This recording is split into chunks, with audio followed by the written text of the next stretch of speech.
Vice President.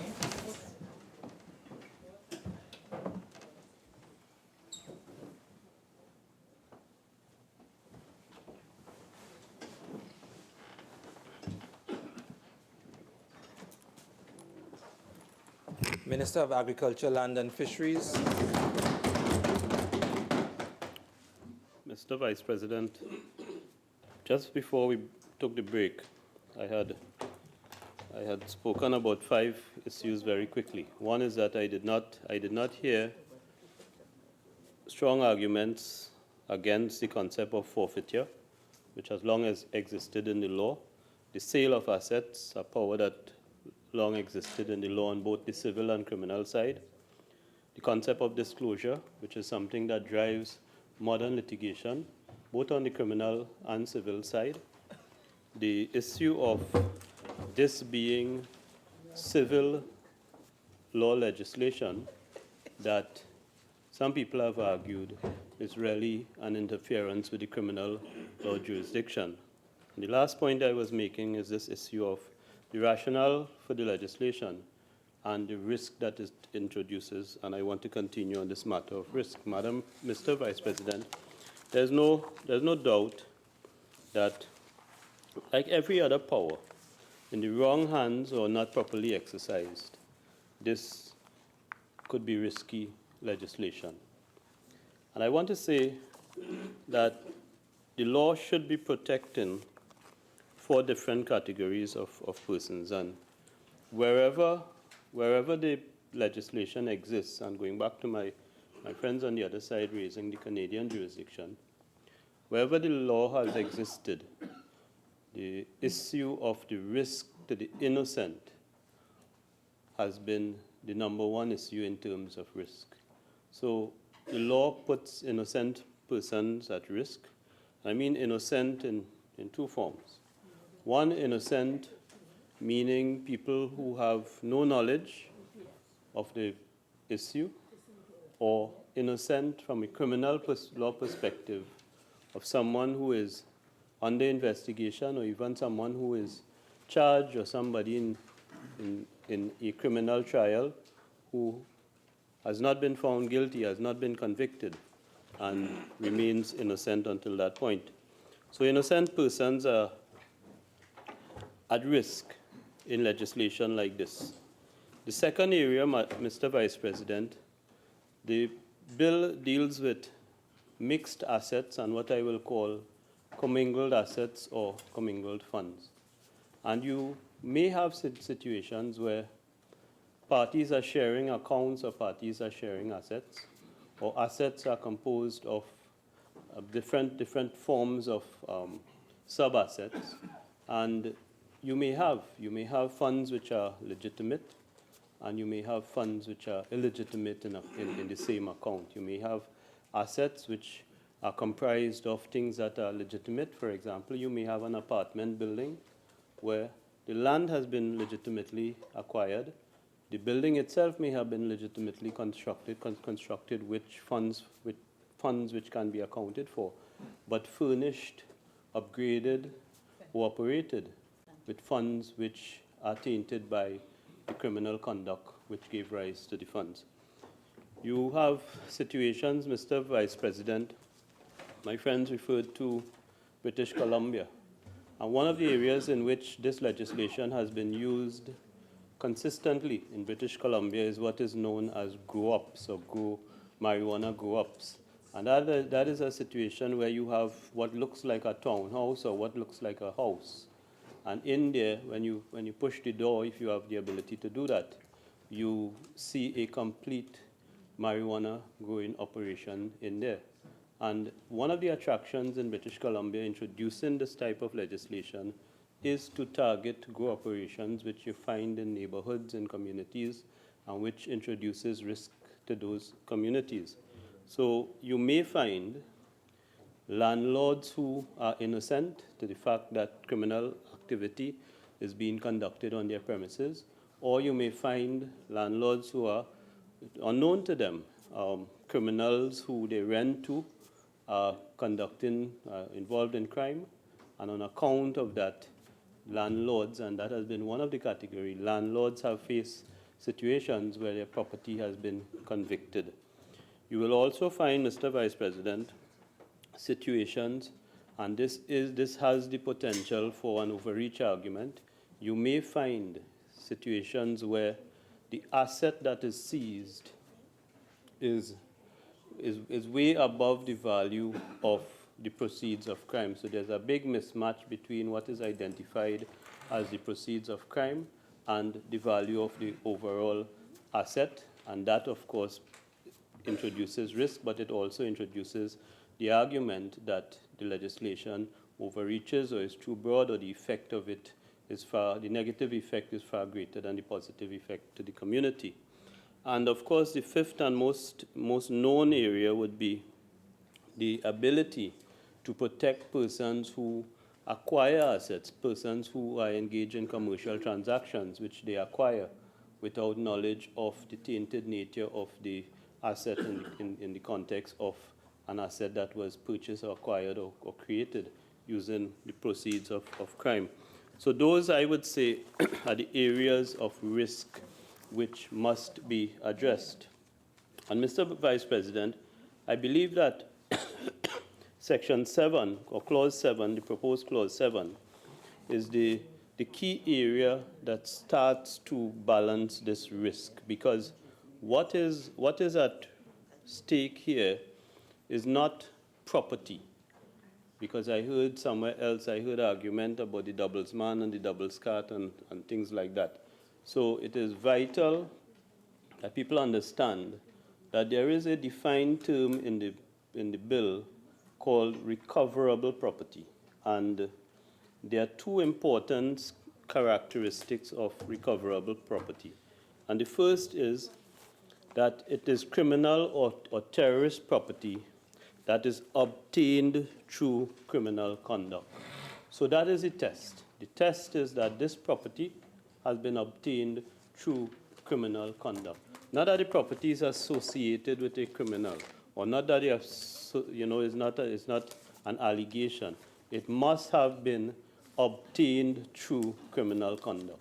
And that is the first category in what we describe, or what we defined in the proposed Clause 7 as recoverable property. The other one is a little more, to me, is a little more complex and complicated, and involves the accumulation of a series of facts. And that is what is described as an instrumentality. And that is an instrumentality, which is a defined term in the bill. An instrumentality meaning something which was used, an asset which was actually used in the commission of a crime, in criminal conduct. So it might be a vehicle, for example, that has been used.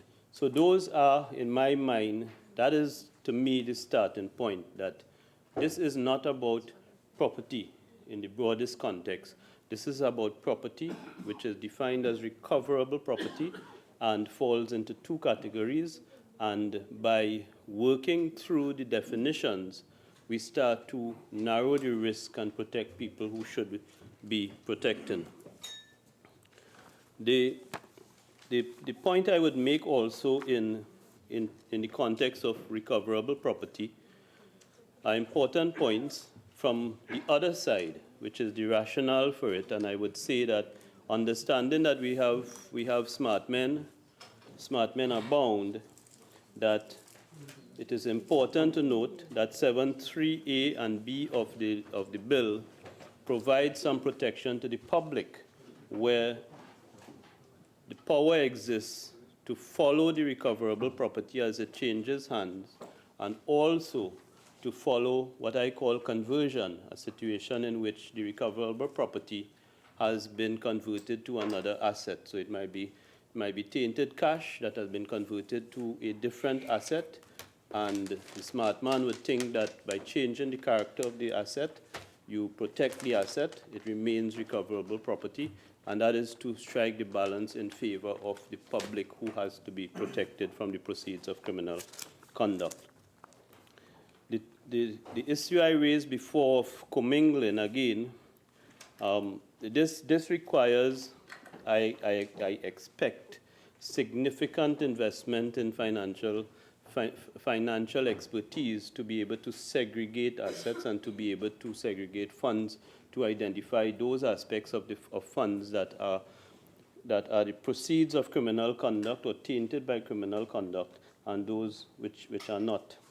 And the last point I want to make about this recoverable property is the point I made in the first part of the contribution.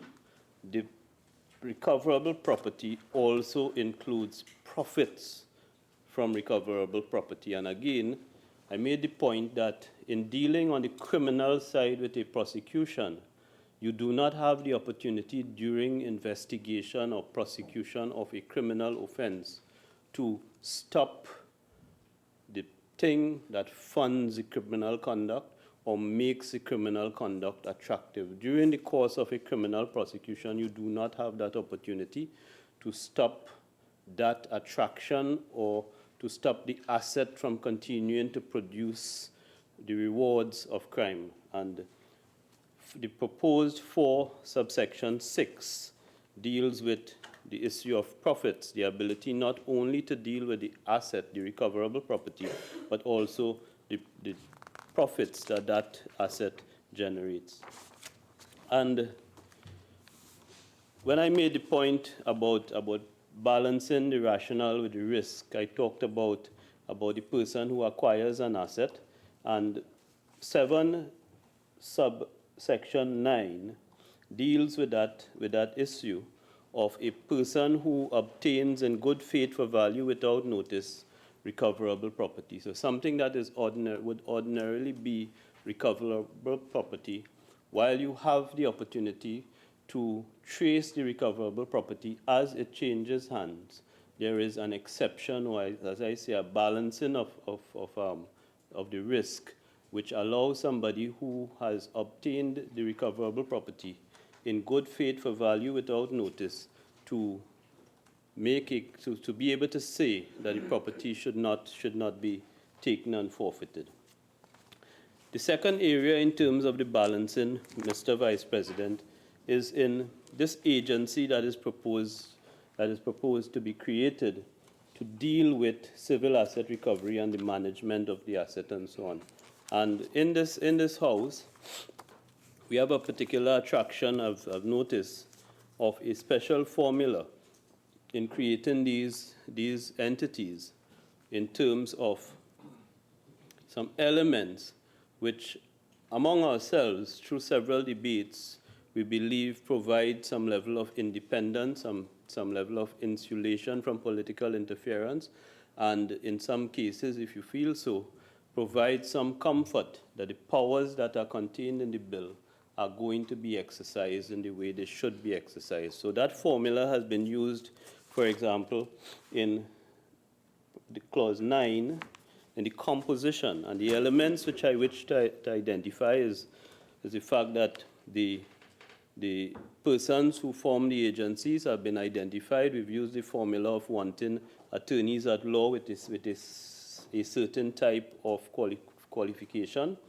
We've used the formula of having that person or those persons appointed by the president, and we've used the formula of the involvement of the JLSE in the selection of those persons.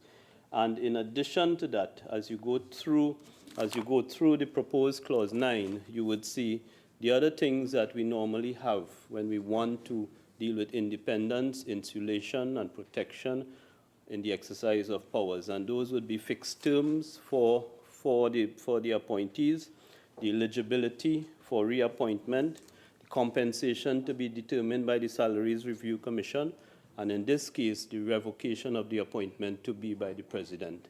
So, having said, Mr. Vice President, that there's a rationale on one hand, and there are risks on the other hand, I believe that this is the second area in which the bill creates that balance and insulates in the exercise of the powers under the law a certain level of protection to the innocent.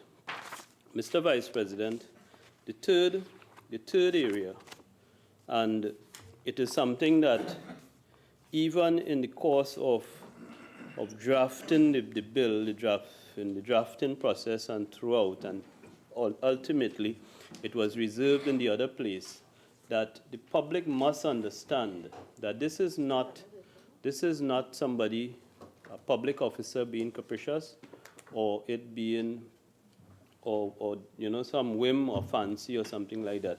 The amendment or the amended Clause 31 anchors this legislation in what is described as a specified offense, and the definitions define that as an offense under POCA.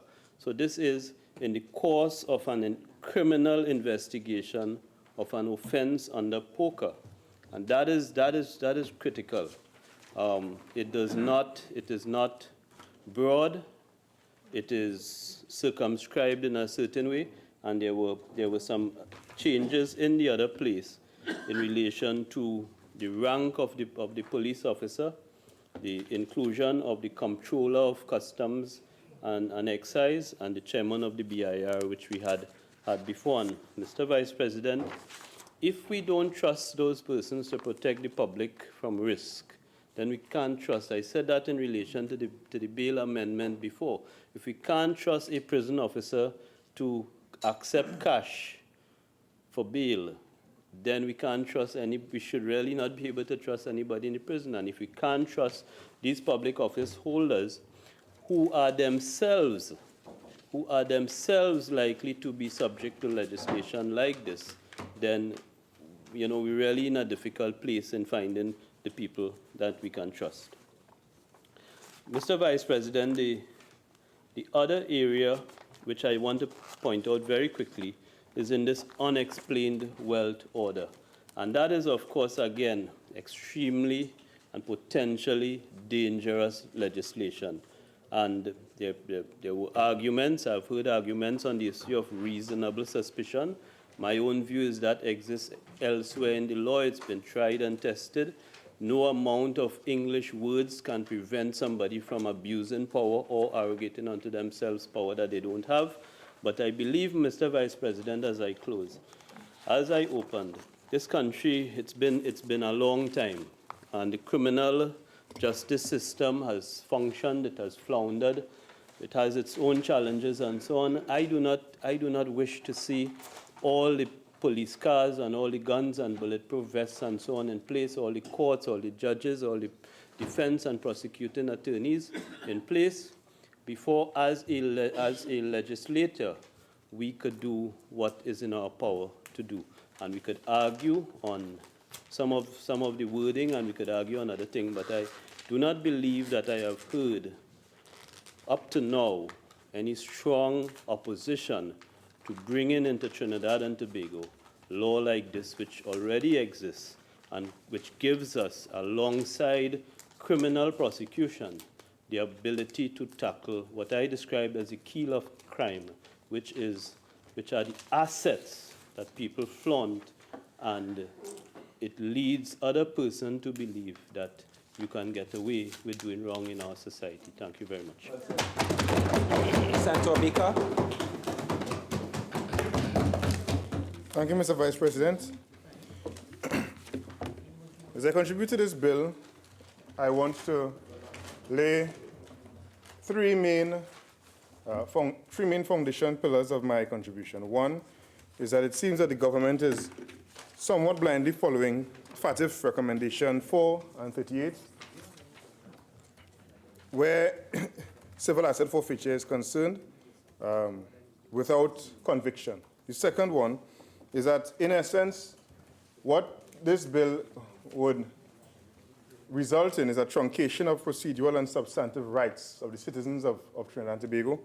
And the third is to respond to claims by speakers prior that this will strengthen somehow the financial sector and diversify, as ludicrous as the claim was, the economy.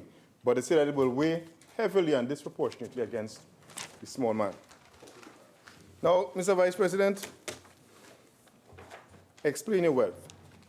Let me dive straight into the bill before us. And there's a section, I believe it's section 7, regarding the minimum threshold. And the minimum threshold is placed at $500,000. Trinidad and Tobago dollars, believe it or not. Now, and when asked why, I believe the response coming from the regime, from the PNM, is that they want to catch the guy who has the AGC apartment. All right? Now, I mean, if that is the case, then it would really give some truth to the claim that is being circulated in the media today, that the Attorney General is out to catch the zessers. Pardon the colloquial expression, but we know the question is, Mr. Vice President, where do these zessers reside? Do these zessers reside in Glencoe? Do these zessers reside in Mocha? Or are these zessers in Silots, Beetham, Mbakade, Bangladesh, the line in Marabella? So it begs the question, all right? And why is that question heavy on my mind, Mr. Vice President? Why is that heavy on my mind? The Honorable Minister of Agriculture stated that this bill will affect no one group more than the other. But that, of course, goes against the whole concept of going after the zessers. If I were to quote from an article in the New Yorker titled, "Taken, under civil forfeiture, Americans who haven't been charged with wrongdoing can be stripped of their cars, the cash, cars, and even homes. Is that all we're losing?" By Sarah Stillman, August 5, 2013. And I want to quote some parts of the article, where it states that civil asset forfeiture, I quote, civil forfeiture statutes continue to proliferate, and at the state and local levels, controls have often been lax. Many states facing fiscal crises have expanded the reach of their forfeiture statutes and made it easier for law enforcement to use the revenue however they see fit. So it begs the question, Mr. Vice President, is that the basis of this bill? Is that the basis of this bill because you're experiencing lean times and you're going after soft targets? And in the words of the Minister of Public Utilities, as misguided as I believe they are, it will help to diversify the economy. How on earth can what we are discussing here today, notwithstanding the overreach in the connection to supposedly strengthening the financial services sector based on anti-money laundering and counter-financing of terrorism, that this should bring a mere detail? It's not going to be groundbreaking. It's a mere detail in the financial services sector. It's not a significant issue. How can we even stretch? Then one has to probably give some life to this conspiracy that when a state is facing fiscal crises, as we are under this PNM regime, that they are seeking to use civil asset forfeiture to diversify the economy. Where they have failed in diversifying the economy, they want to bring this law through the back door to do so. And Mr. Vice President, it brings me back to that whole point about these zessers, all right? The people who are defenseless. What the article says, and I want to continue, and quote, it's hard for people to fight back. They are too poor. They just can't sustain the logistical burden of taking on unyielding bureaucracies, unquote. So I want to put it to this Parliament today that this bill is very onerous on persons who have little to no financial support. And Mr. Vice President, this includes foreigners who are working here legally, who are residing here lawfully, because just as persons, I'm sure once you find yourself in a foreign country, you would recognize very quickly that you are alone. And just as the zesser on the street corner would not have enough financial clout to make the fight and to carry the fight through the courts, because if he's still struggling to put milk and sugar on the table, I'm sure you wouldn't be able to find the thousands of dollars in legal fees to carry the government to court. So it begs the question, what is the real purpose of this bill? A member from the other place, Laventille West, member for Parliament for Laventille West, stated that turkeys wouldn't vote for Thanksgiving. What that member was trying to do, Mr. Vice President, was to make it appear as if this bill was targeting the opposition. But all of us, all of our information is before the Integrity Commission every single year.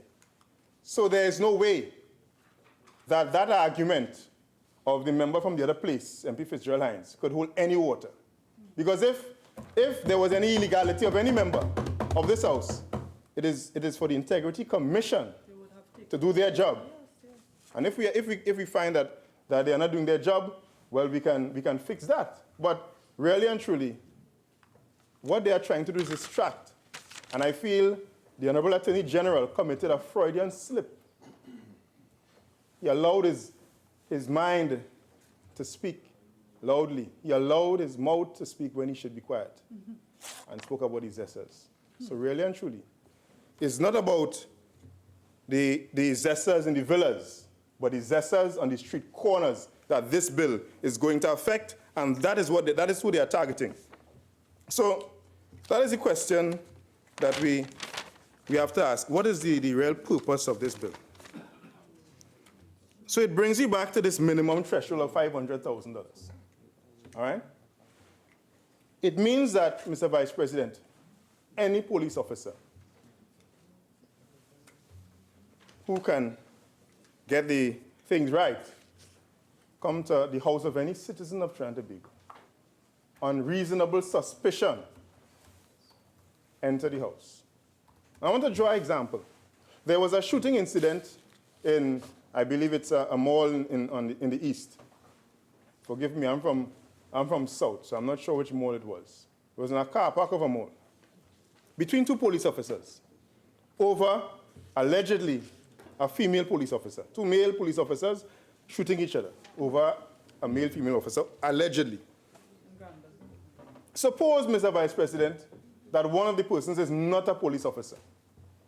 And suppose that this altercation took place at the home of that person who is not a police officer, because the person who's coming to him, who happens to be legally allowed to carry a weapon, believes that his partner is in that house. And he uses this suspicion, just suspicion, to be able to enter, to search the premises. So it's not a far stretch for interpersonal disputes to use this law to access the homes of every single citizen. And that is a very easy thing to do. It's an easier thing to achieve than the stretch of the Minister of Public Utilities that this bill will diversify the base of the economy of Trinidad and Tobago. Right? I think that together with the joke about the economy growing by the Minister of Trade is ranks for joke of the month. On the 1st of April. On April Fool's Day. So, but I respect the point that the Honorable Minister of Public Utilities makes, because, Mr. Vice President, he was my mentor in banking. I respect the point he made. But not in politics. However, the point I'm making is that it's a mere detail. A mere detail that anti-money laundering and counter-financing terrorism strategies of the banking sector may be reinforced, not strengthened in any real way. It may be reinforced somewhat by the bill. However, it does not lead to one saying it's a diversification tactic, unless, of course, the government is seeking to get funds from citizens to diversify the economy. And it brings me to a different point, Mr. Vice President. And this point has to do with the impact of civil asset forfeiture on the right to counsel. What does one mean by that? Now, if we turn to the interpretation section of the bill,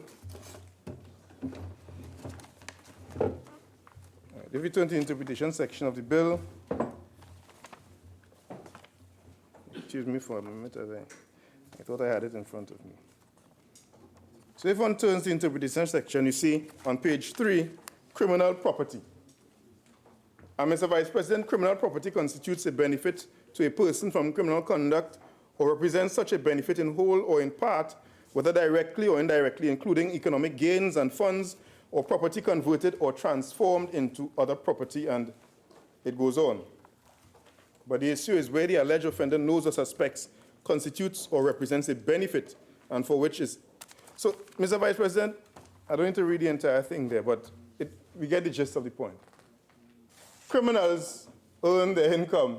The property that is in the possession of criminals, at least large-scale criminals, it will be easy to suspect that that is from criminal activity. Very easy. So, and we have a right to counsel, supposedly. But if attorneys, Mr. Vice President, were to follow this law to the letter, they would not be able to accept payment for services from persons who they suspect are involved in criminal activity. If one goes further, and these concerns actually were raised not by myself, I'm not an attorney, but these are obvious concerns. They were actually raised by attorneys, all right?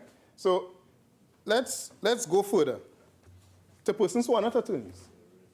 If someone is a medical practitioner and someone who is popular in Trinidad and Tobago, whose name I will not mention, was on the front page of the newspaper, being debarred from entering a very important place around the savannah in Trinidad and Tobago, comes to a private medical hospital to pay, and that person suspects, whether on good grounds or not, because I understand this individual is the recipient of state contracts. Whether on good grounds or not, they suspect that this person may be paying them from the proceeds of criminal activity. Then they too should not take money. So this person may have children or may have a sick aunt and uncle. That private hospital may also decide that they are not going to treat them, allow them to die, because they can't accept the proceeds from criminal activity. Let's go further, Mr. Vice President. That person wants to send their child to school. You get the point. Where the list can go on and on. It can be inexhaustible. So it affects the rights of citizens on so many levels. I think the regime needs to look at that. The PNM needs to look at that, because they have to get accustomed to not being called the government, you know. Just in a few short months, they'll be in opposition. So I don't want them to get spoiled by calling them the government. I say the PNM regime needs to get accustomed, and needs to deal with this issue. Here. Now, Mr. Vice President, I want to turn to FATF recommendations 4 and 38, which are reflected, I believe, in clause 21 of this bill. When you turn to clause 21, may I ask what time I started, Mr. Vice President? Finish. 6:29. I hope I don't detain us that long. So clause 21, let me turn to clause 21, the last part, clause 22. Under clause 22, funds of the agency, subsection 3, it states, where monies from the seized assets fund are insufficient to manage criminal property under the control of the agency, the balance shall be defrayed out of the consolidated fund. And I want to ask the Honorable Attorney General why a maximum was not, or why not place a maximum amount here, and what that maximum may be, all right, that they can take from the consolidated fund. All right. When we go further to clause 25, section 25 of the bill, all right, so it states basically section 1, the last part, it's regarding the financial reporting. states that a copy of such report and financial statements shall be forwarded to the minister and shall be laid in Parliament as soon as possible thereafter. And it begs the question, Mr. Vice President, what time frame does as soon as possible mean? You know, it gives too much interpretation, and I don't think we want to give a minister such leeway. We want them to be constrained so that they can do their job diligently. So if you can revisit that part and include a time frame. There's another part in section 29 where we deal with applying the realizable proceeds. And in section 29, subsection 1b, it states that next, any payment of legal expenses which are payable under sections 34(9)b and 45(4)b. So it's just some questions I want to raise, right? So I just want to turn, with your indulgence, to those sections.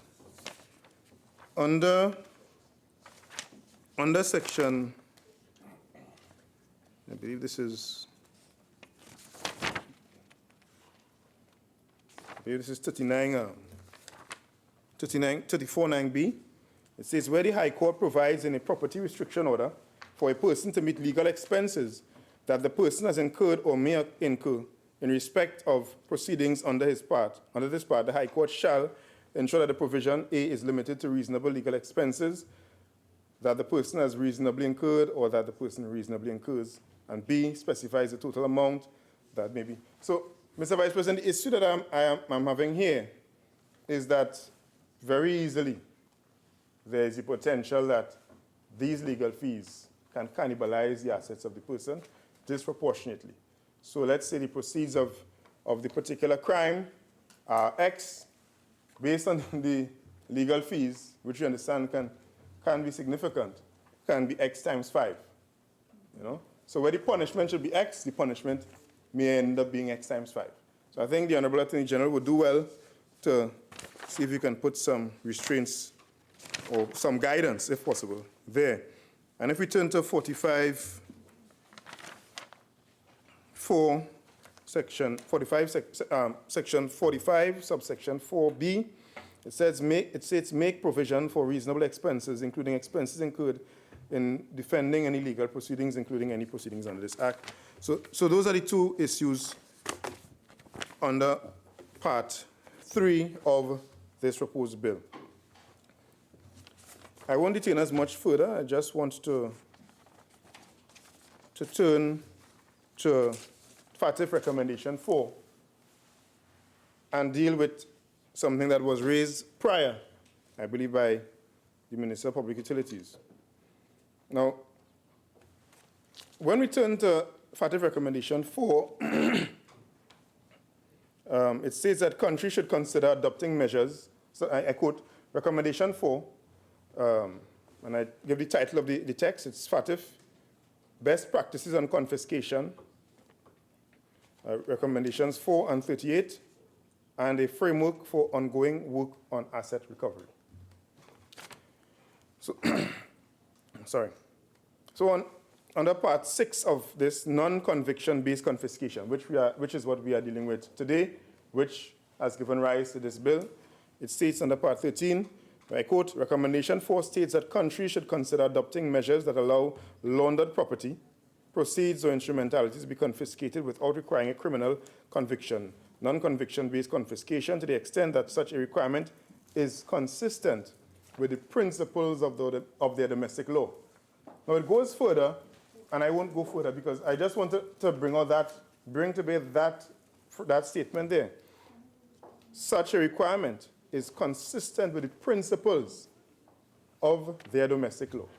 So what are the principles that are being traversed here? The right to counsel, the enjoyment of property, and the point was made in prior, so I won't make the point now, only to say that I agree that we should not be penalizing retroactively, all right? Because those were rights persons enjoyed, well, persons are still enjoying to this day, Mr. Vice President. All right, so I want to wrap up, but to say that the bill and the underpinning strategy proves perilous to long-held procedural and substantive rights. By deftly shifting to formally civil instruments, this approach, in my respectful view, circumvents the conventional criminal law and arguably seriously abrogates the rights and also procedural justice. I want to turn to an article to leave this debate that is titled "The Seizure of Illicit Assets, Patterns of Civil Forfeiture in Canada and Ireland" by Michelle Gallant and Colin King.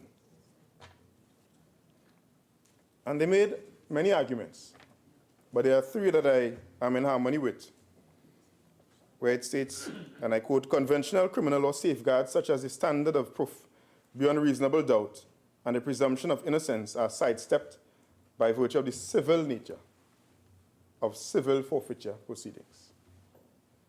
So, in effect, what the government has done is sidestep the criminal process for civil. And I quote again, "Yet this civil process is arguably a criminal law measure that should attract the full array of criminal procedural protections. This approach illustrates how a legislature, well, my view, closing point is that this approach illustrates how a legislature can engage in the truncation of procedural and substantive rights." And with that, I close. Senator Deyalsingh. Thank you, Mr. Vice President, for allowing me to present on the Civil Asset Recovery and Management Unexplained Wealth Bill 2019. I think the last two bills, the NPO bill and this bill, I noticed evoked a great deal of fear within the population. You know, we had the NPO bills having a sort of panic among the non-governmental organizations. And then even with this bill, a lot of persons had comments that it's maybe draconian, it's taken away the rights of the citizen. And there was a great deal of fear, and even to the such that it, persons, had things on social media, actually showing that, this bill may be so draconian and may be taking the rights from individuals. It may be against, the Constitution. And what I'm saying is these bills I look at, it's really introducing what we call a moral panic, a feeling of fear that people may have things, a social sort of fear that people have in society that something bad is going to happen with these pieces of legislation. And I'm saying people are already, frustrated with the unemployment, with the crime. And if bills like this keep coming and frustrating the population more, it adds to that level of angst that people may have and that level of frustration. So I'm looking at these bills and I say, hey, the bills may be needed. Looking at the FACTA regulations, the deadline is there. I don't want us to go from the gray list to the blacklist. So I'm saying that the bills are needed. I'm saying this piece of legislation also may be needed to sanitize our country from areas of corruption that may exist, persons who have hidden assets, people who are, ill-gotten gains and are somehow utilizing it. And as we have been hearing figures of $22 billion existing in the country where, we don't have any sort of accountability of some of the money there. So it's corrupt practice. It's monies that are there. It's ways that we have to develop to go after this wealth that exists. And, we may look at our nation and say, are we a corrupt nation? Because we are, if you look at the transparency, international index, where we stand in terms of the national corruption level, we have to do better. And legislations, I think legislation like this, and even if we can get it to work, I think can certainly help our country at least get to a new level in that corruption index that we have. But then it's one sort of I was going to say one sort of sandals after another. I mean, one sort of scandals after another. So it's not a Freudian slip, right? So from the past, we had O'Halloran, we had cases of airport contracts, ships, we had Deep Harbor. We looked at the level of alleged corruption that occurred in various, governments that existed, various throughout the years, and it pains me to see that, this level of corruption exists, and persons are getting fed up. They are getting fed up with week after week allegations. And sometimes all they want are leaders who govern fair, transparent, and deliver to the best of their ability. That's what most people actually want. When I looked at this bill, I realized that even with the legislation coming on board, the DPP has the domain of the criminal, introducing the criminal matters under the Constitution, and he has that 3 functions that was mentioned, and the Attorney General actually has the duty of the civil matters, that occurs. And I looked at the Anti-Corruption Bureau moving from the AG's department and going to the Commissioner of Police. And again, even this piece of legislation, which could have and should have fallen under the Attorney General's domain, moving on to give it to this new body, to this new agency. So we're looking at a pattern where the Attorney General may not want to be, caught up in the politics of it, if it is going to affect, other politicians, if it's going to affect other persons here, that it may be some sort of allegation made that is political interference. So in a sense, the setting up of this agency may be a good thing, that people will not, look at any sort of political interference, on the face of it. As I look at the legislation, I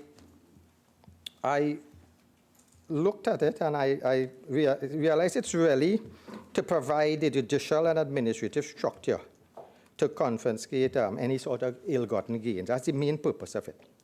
And even in 2000, when it was started, I think, by another government, where the Proceeds of Crime Act was passed in the year 2000, and there's the second schedule, which some members actually give the list of all these activities that were there to, for the lawmakers and the powers that be to go after persons who, out of the 21 offenses, like participation in organized criminal group, terrorism, the list goes on. I mean, trafficking in human beings, sexual exploitation, illicit trafficking in stolen and other goods, corruption, bribery, fraud, counterfeiting currency, intellectual property offenses, environmental crimes, murder, grievous bodily harms, robbery, theft, smuggling, tax crimes, extortion, forgery. So all those 21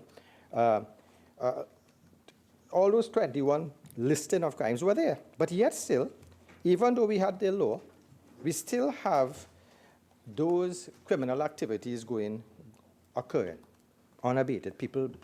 Recently we had human trafficking. We have seen all these crimes occurring. So perpetrators seem not to care. They mock the system and mock us. And we owe to bring laws to the population that we can stem this. And I'm looking at this law that, if it can help, it has my support. So therefore, but we ask, even though we had all this legislation, even though we had this, the 21 listing, why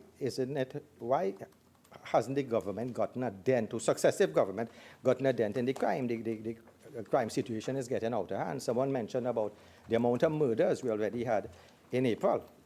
With all things we put in place, it's still increasing. So we have a system failure. We have a failure sometimes with the DPP's office not having staff, as was mentioned. And even though the Attorney General promised that, those areas will be staffed better, we'll have the masters of the court, we have to look at, that things are not working as it is supposed to work. And we are hoping that, things can get on board soon, because I'm saying the country has that level of frustration, and we owe it to the country, all of us here, collectively, to try and see if we can put legislation to make things work. But as it may, I would look at this piece of legislation, and I wonder why all this fear? Why all this fear that exists? And I see two fears. The fear actually is for the ordinary citizen, and I'm saying there was a degree of moral panic, and I was stopped by, everyone mentioned about, a few people mentioned about the doubles vendor being affected, but lo and behold, I went to buy doubles in Source in Curepe, and the double vendor stopped me and said, Doc, this bill, how it's going to affect me? will I be, my assets, all my hard-earned money be seized? So persons out there are a bit concerned. And they are concerned. What will happen? Is this moral panic? Is this a misunderstanding? And what I'm saying is probably when pieces of legislation like that is going to come to front, the Attorney General and the government may need to put an aggressive public relations campaign out there to allay the fears of the people. Because, you always have these fears coming up. Good. So, yeah. So two fears I see. I see the fears of the general public, and then I also see the fear of those in politics, so those in opposition who may fear political victimization. Right?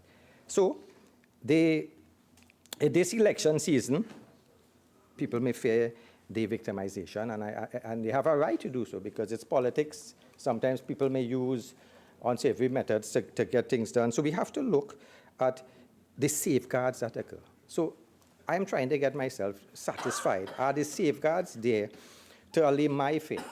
And I looked at some parts of the legislation, and I'd like to examine parts of the bill which give some safeguards.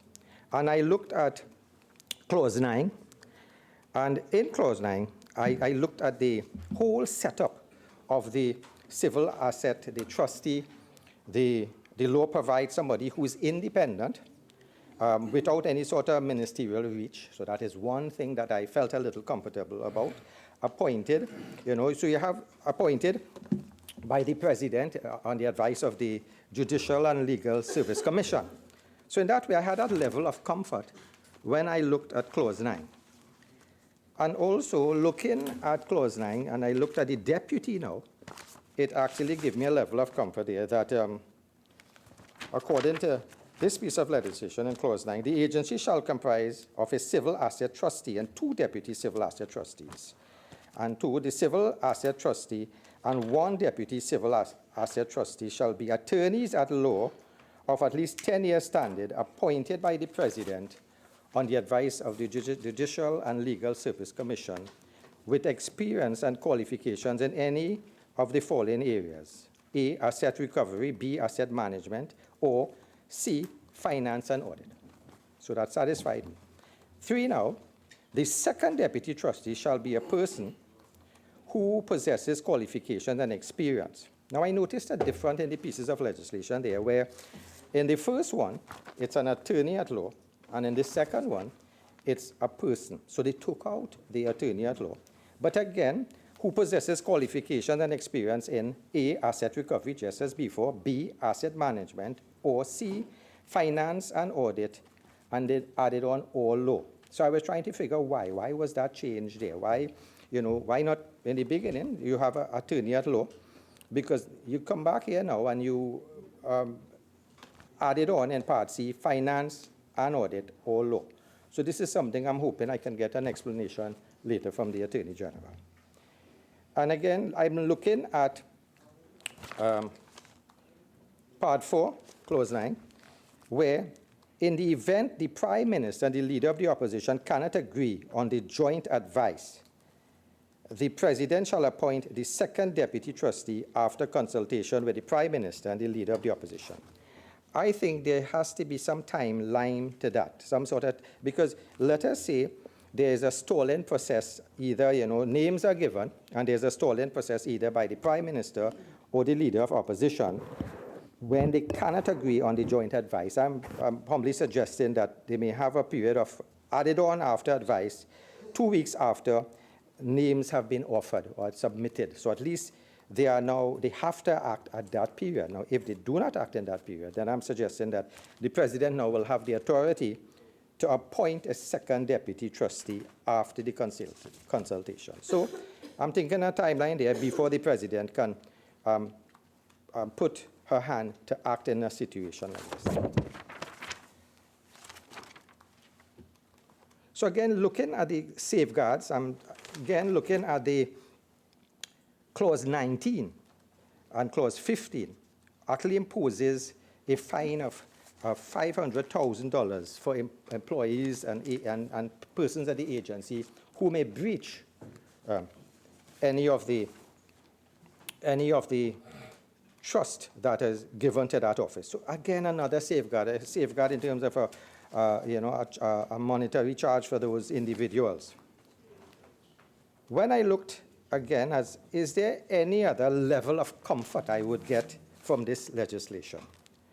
And I have another level of comfort where the investigator, the police investigator, could only proceed, to the trustee to go ahead into a court of law.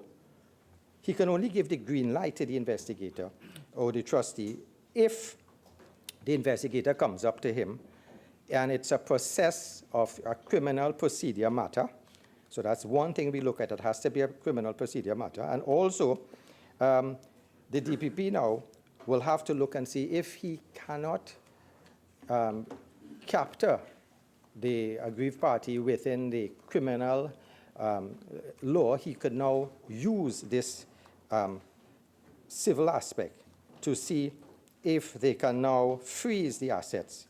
And it is only frozen only when, it is only frozen after he cannot have that level of criminal evidence. So again, I look at it as something that it may capture persons who we may see should fall within the net, but you do not have the evidence, be it due to the lack of forensic ability, be it due to the tardiness of the police officers into going after somebody with due diligence. So I'm looking at the fact that the DPP has that power to now open this to the level that we want to give to the powers to actually approach a high court judge. And this is where I looked at another level of comfort that gives. So it's actually an independent post like the DPP, goes now to a judge in chambers, it goes to the agency who will now take that matter to the judge in chambers. So again, I'm getting level of comfort in how the persons are chosen. I'm getting a level of comfort in the independent DPP, who must act within the confines of Section 90 of the Constitution. And again, I'm getting the level of comfort. It goes to a judge.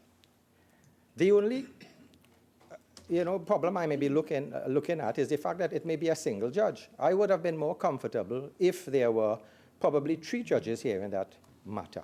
So on a balance of, if there's any allegations that somebody might say, well, there's something there fishy where you may have the government going to go after somebody. They may go towards a judge, and I'm not putting any ill repute to the judiciary, but to me a better level of comfort would have been if 3 judges could have heard this. No? Failure of that, if there's the appeal to the appeal court, you may have the 3 judges here and there, and that may also give that level of comfort.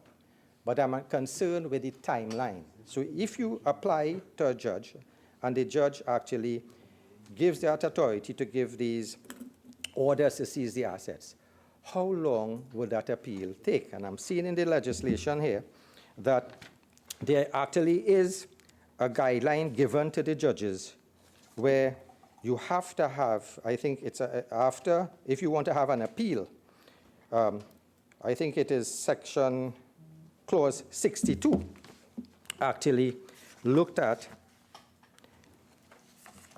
where the High Court makes a preliminary unexplained wealth order under section 61. The respondent may, within 28 days of notice of the order under section 61(2), apply to the High Court for the order to be set aside or discharged.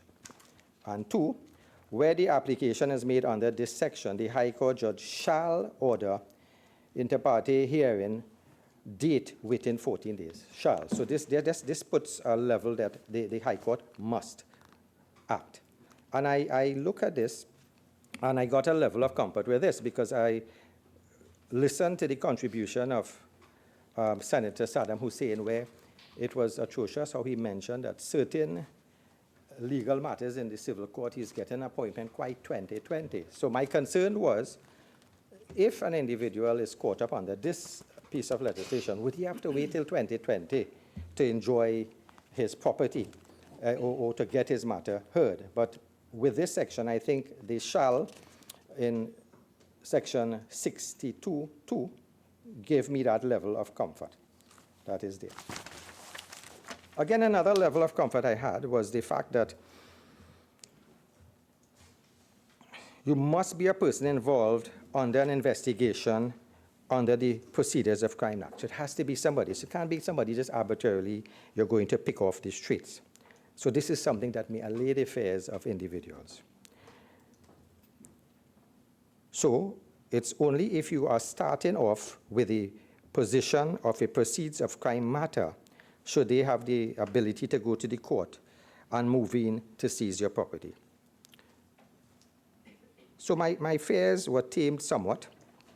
And on looking at it now, I say that we may need now to look at persons in society that, that yes, we have to get these individuals. The FACTA legislation requires that, we need to get after them, but we also have to look at it in a bigger context, that we have to look at how could society benefit from this law? How could this law trigger, how this bill trigger to give powers to the normal citizens to trigger the process?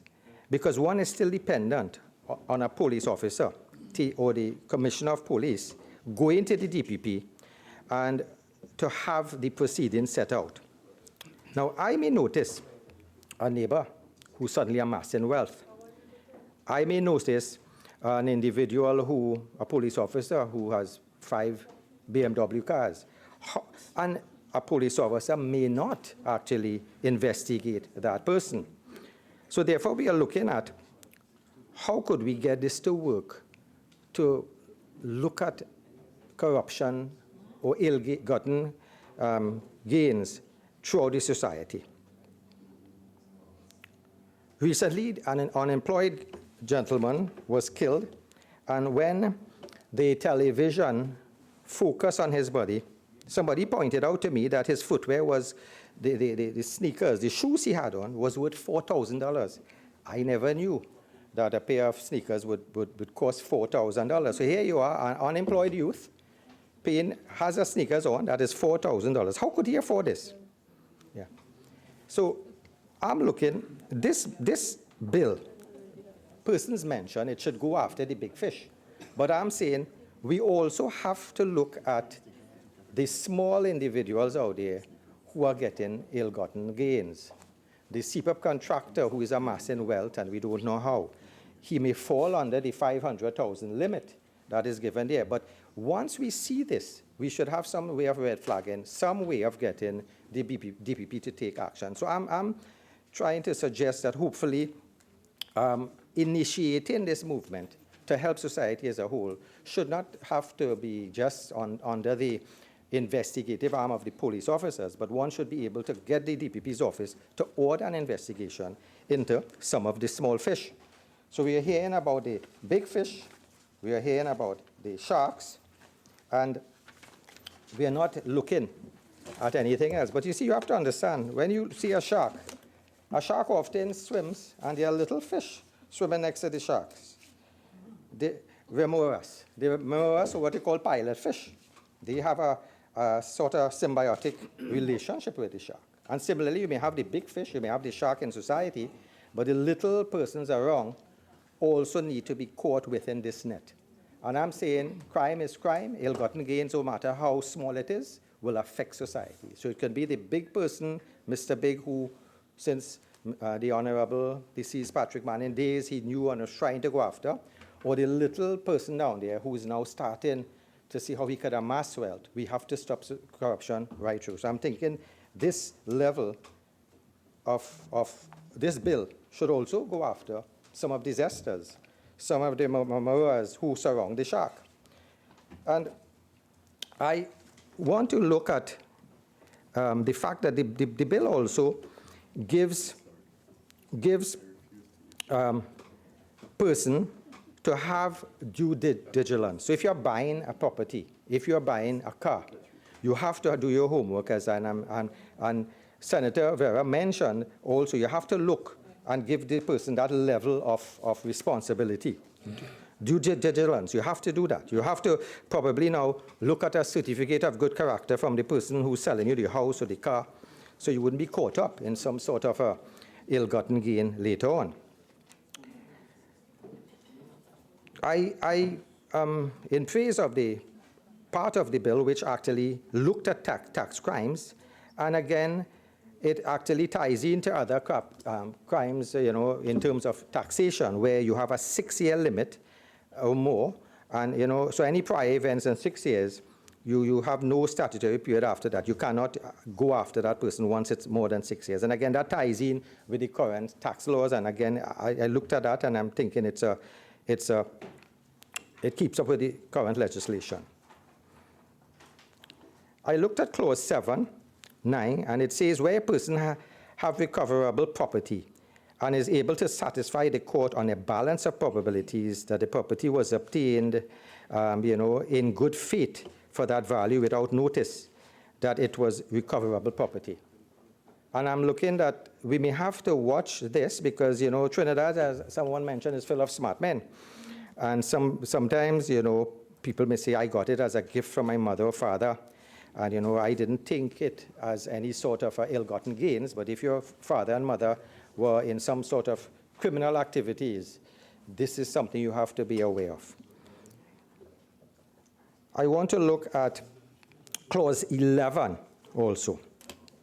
And clause 11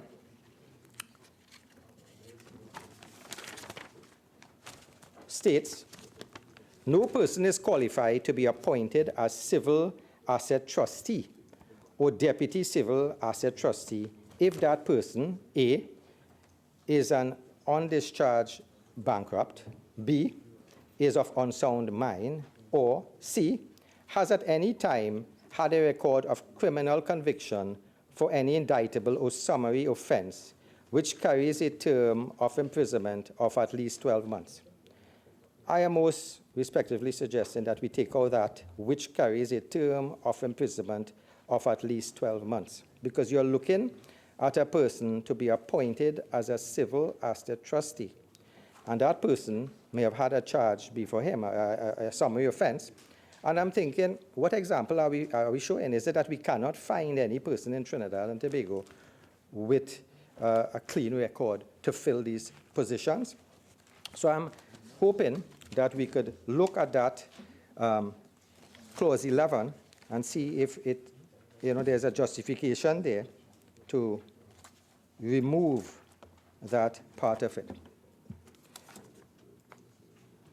And as I looked at the bill, I realized it's a bill really what you call a seize and freeze legislation. I've not seen anything too alarming in the state that, the civil mechanism exists in the Mariva Injunction Companies Act 242 and 245, where a court can declare property transferred to someone else. There's mechanism already in place here. However, the difference is what starts out as a criminal procedure ends up with what exists now in the civil arena. So it is like if there was a marriage between the civil and the criminal law, right? So and again, I was pleased when I read in, I think, the Guardian editorial about the outcome in the lower house, where the Attorney General and the Leader of the Opposition agreed on the amendments.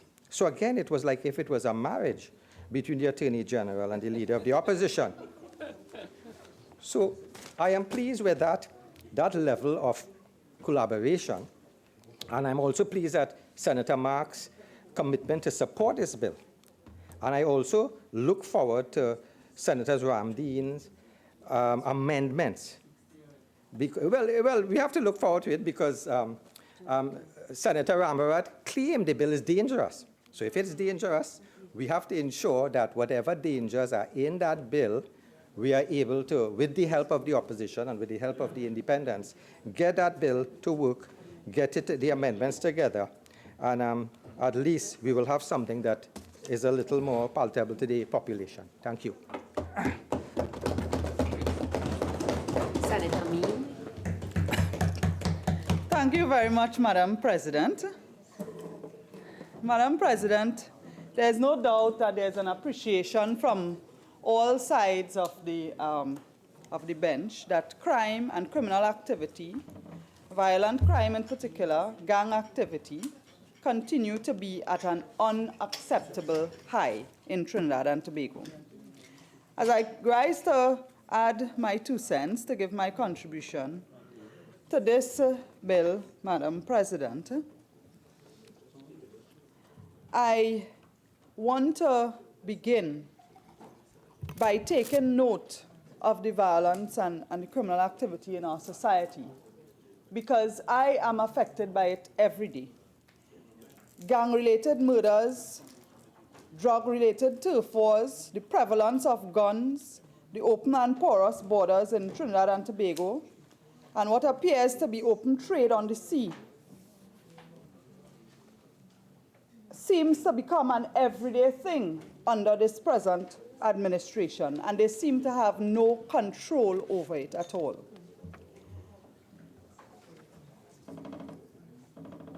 To be able to seize the assets and the property which are proceeds of crime is a power that already exists in law. And I thought the members who spoke, the few members who spoke on the government bench, would have spoken about to some of the success rate, for example. What is your success rate? We have had numerous programs, we have had numerous pieces of legislation. I know that the time may have been limited because some of them have not been fully implemented. But what is your implementation program?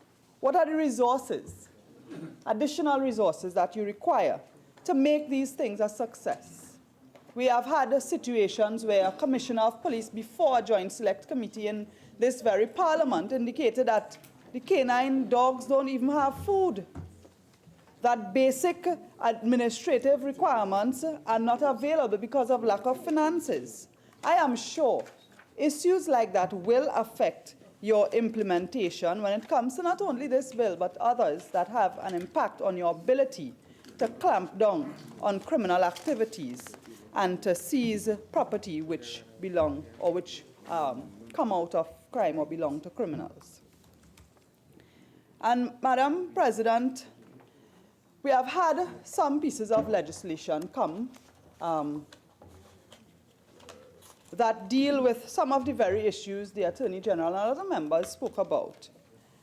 And what we have now, is a situation similar to, you have an ailment, you go to a doctor, you get medication. But before you complete your course of medication, you go back for more because it's not working or because the problem hasn't been fixed. So there are some strong measures which the opposition participated with the government to put protections in for, such as the anti-gang legislation, the poker legislation, and others, that are strong measures, that are strong medications. However, in this situation, we have a bill where you are lowering the bar. So you have not yet fully implemented those pieces of legislation. You have not fully gone into the measures that you have the powers to implement there. And here we are lowering the bar. And I think it is because we are reaching to a situation where there's a level of desperation to prove that we could deal with crime. And that is because over the almost 4 years that the government has been there, they have failed to deal with the crime situation in Trinidad and Tobago with the existing laws. But unfortunately, Madam President, this is not a case where the government is seeking to overdose themselves. The damage you will do will be to the population. And the role of the opposition, is to stand in the gap. There's a saying about standing in the gap. The role of the opposition is to stand in protection of the rights of all citizens of Trinidad and Tobago. And so we saw in the other place, and we will see here today where the opposition will bring amendments to fix the legislation for the sake of Trinidad and Tobago.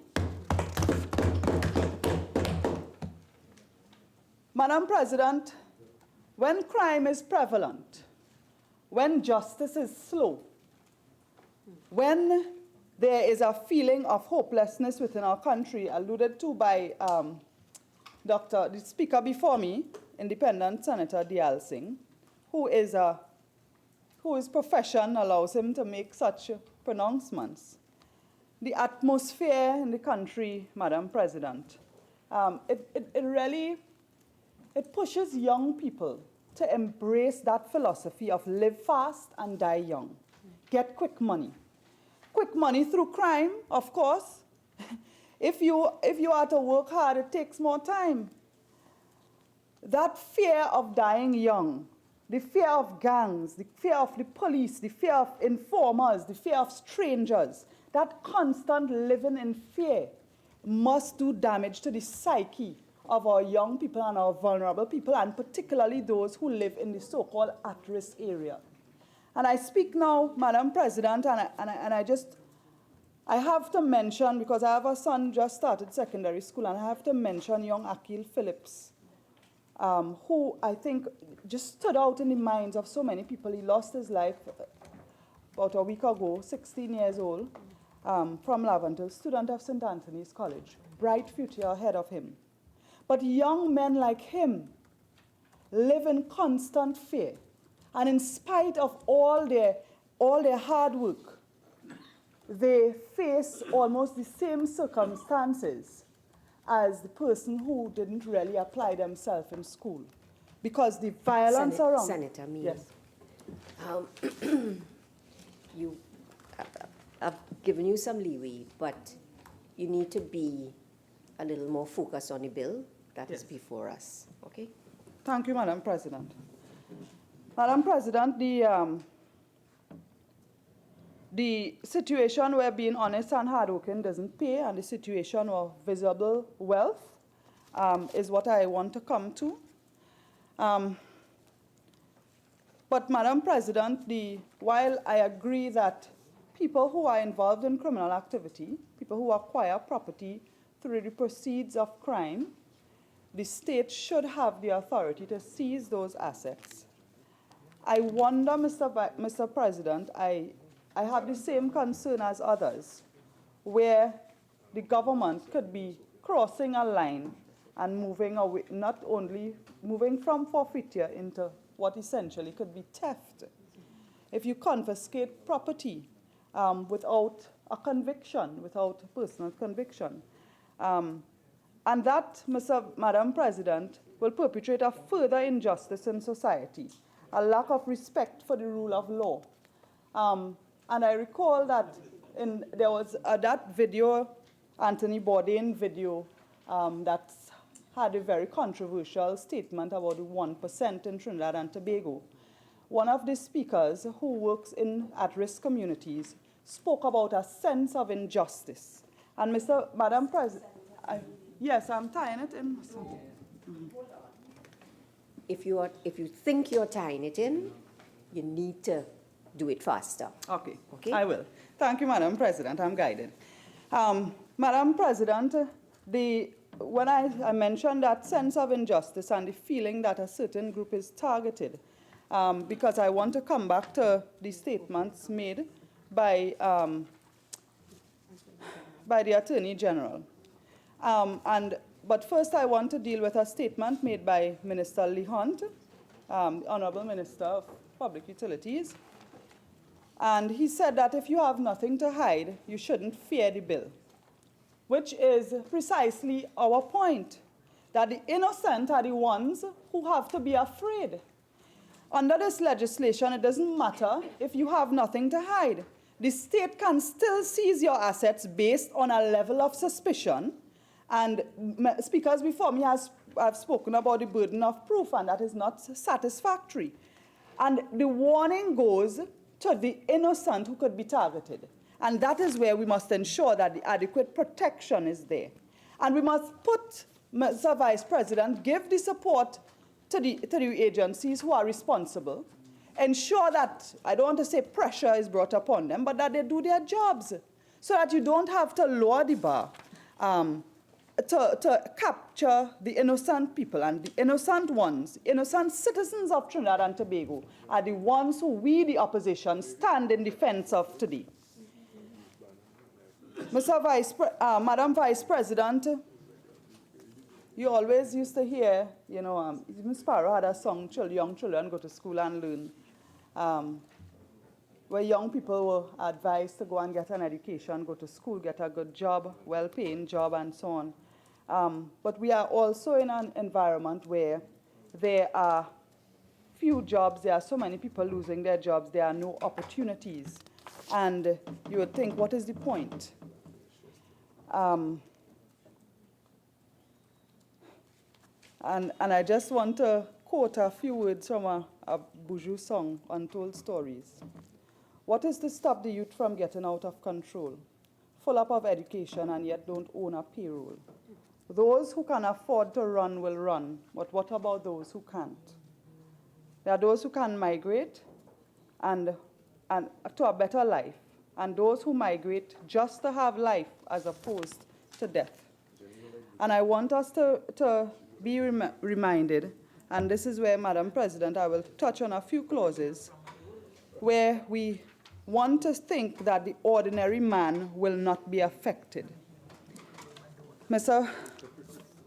Madam President, I want to go to clause 34, subsection 11.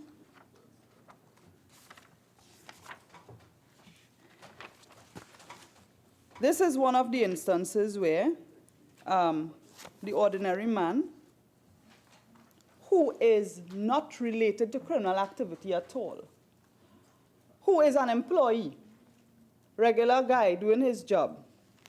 And in this subsection, it basically says where a property restriction order has been made at the agency. Respect to rise on standing order 53(1)B.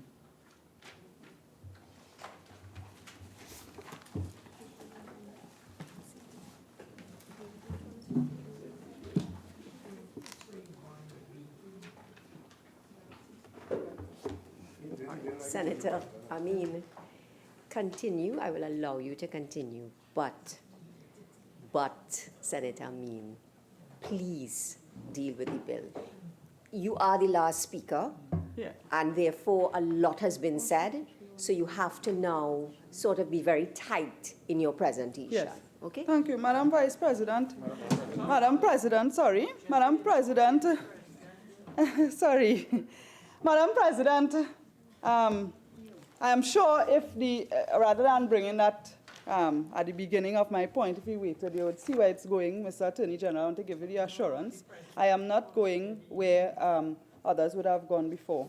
I want to bring attention to this, while attention would have brought to this clause has several parts, about 11 or 12 parts. So the part that I want to deal with, Madam President, has to do with, is 11D, subsection 11D of the clause. So where you have a property restriction order being enforced, it says that whether the recoverable property consists, the order will be enforced even if the recoverable property consists wholly or partly of a business employing or terminating the employment of persons in the business. It would include selling or liquidating or winding up a business. And that obtains even if the recoverable property includes the shares in a company. Mr. Vice President, this is not a situation, sorry, Madam President, this is not a situation where the small man is an owner of the property, or you want to say he's innocent, he didn't know, and all these things. This is a situation where even the person who does not own property, who has an ordinary job, could be jobless because of the move to seize this property. And we have to remember that this is being done. It could be done on an allegation. So I wanted to draw that point, Madam President, in addition to the other concerns raised with that very controversial clause 30. Madam Vice President, Madam President, there are several ways in which this piece of legislation is skewed and can work against the people of lower income bracket, and some were mentioned before. I want to add, it was mentioned that some of these procedures will be civil procedures. I don't think anyone mentioned that legal aid providing a lawyer to those a person who cannot afford legal representative does not apply to a civil matter. So where you have the forfeiture, where you have any move by the state against a person and their assets are seized and so on, the person cannot, if they cannot afford legal advice, legal representation, they are even further disadvantaged. So that is a concern that is another way in which this is skewed against the person, that smaller person. And this, of course, could apply, as some examples were given, even to people who have small businesses who purchase property through, let's say, a real estate agent, and they don't know the previous owners and so on. One other way in which this thing is seriously skewed, Madam President, Clause 43, subsection 1. This has to do with in a situation where the High Court, where an application for an order has been made and the High Court does not grant the order. So that when the person to whom the property belongs may make an application to the court for compensation. So here you have, based on an allegation, based on a suspicion, we have spoken about the low bar already, you have your property, you're being restricted, and then when the High Court makes a decision, the burden is now again on the citizen as opposed to the state. You now have to go and ask back for your things, please. And my concern is further, Madam President, when the court has made a decision which no property restriction order can be in respect of the property, you are given only 3 months from the date of the decision. And I am sure that there are precedents in other procedures in law, civil procedures and so on, that you can have a longer time. So I am saying that the fact that you have to, as a victim in this case, we have to initiate legal proceedings is one other way in which it is skewed. And I feel that there could be some measure, if the state was wrong, that they could issue an order to reinstate your property rather than putting the burden on you. And there should be a longer time frame. 3 months is a very short time frame. So that is something that I think we'll probably have time to look at a later stage. There was also one other that I wanted to mention, and that is Clause 34, right. So Clause 34 basically, again, reiterates that the property to which the application for orders relates includes property alleged to be associated property, and the agency has not established the identity of the person to which it holds. There are some amendments that were made in the other place, and I think inconsistent with what is being accepted, that the whole issue of it being alleged, property alleged to be associated property, it should be, in order to be consistent, it should be changed to with which there is some reasonable grounds to suspect, or whatever language is consistent to the other parts of the bill. So it is very clear that this bill is sending a message to all that, Big Brother is watching, the state is watching. And Big Brother is a symbol it is a symbol of, well, I'm not making any allegations or anything against the government, but Big Brother is a symbol of dictatorial power, gazing onto the lives of people, even when you are asleep. So in the 80s, there were posters with this warning that people, that the government wants to complete obedience and so on. And, there was this perception of the, yes? This has to be my last warning to you, that you need to be relevant to the matter at hand. And it has to be my last warning, okay?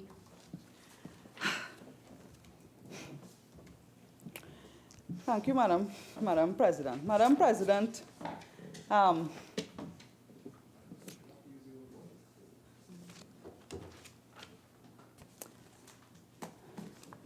Madam President, if I may be permitted, I want to respond to what some of the previous speakers said.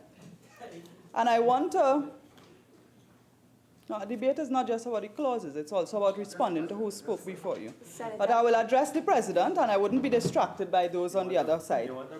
Madam President, I think the Attorney General, in his zest and his enthusiasm, used a phrase that, if the objective was to catch a headline, it did. It did make the Newsday headlines already online. But, and the term for some other persons who mispronounce it is not zester, it's zesser, double S, not T. Where you sound a warning to zessers and the wet man and people who have this visible wealth, and you're using the description of Madam President, 46-1. You didn't realize. Senator Ameen, continue. Just try and tighten your points, please. It's been a long time since I heard the voice of that senator in this chamber, but it's good to know you're here. Madam President, I don't think the Attorney General was really serious in terms of targeting that group that he described. That group, Madam Vice President, is a certain socioeconomic bracket that could be described as the little black boy in Trinidad and Tobago. And that is not only the person of African descent, it is. Enough has been said in the debate about the bill and all of that. I don't really want you going there, and I also don't like that dimension that is being introduced into the debate. So I'm going to ask you, please. I said the last time that I did not want to have to warn you again. So can I please ask you to not let me have to warn you again? Thank you. Madam President, I would not elaborate. And my point there is that no one socioeconomic bracket should be the target of this piece of legislation.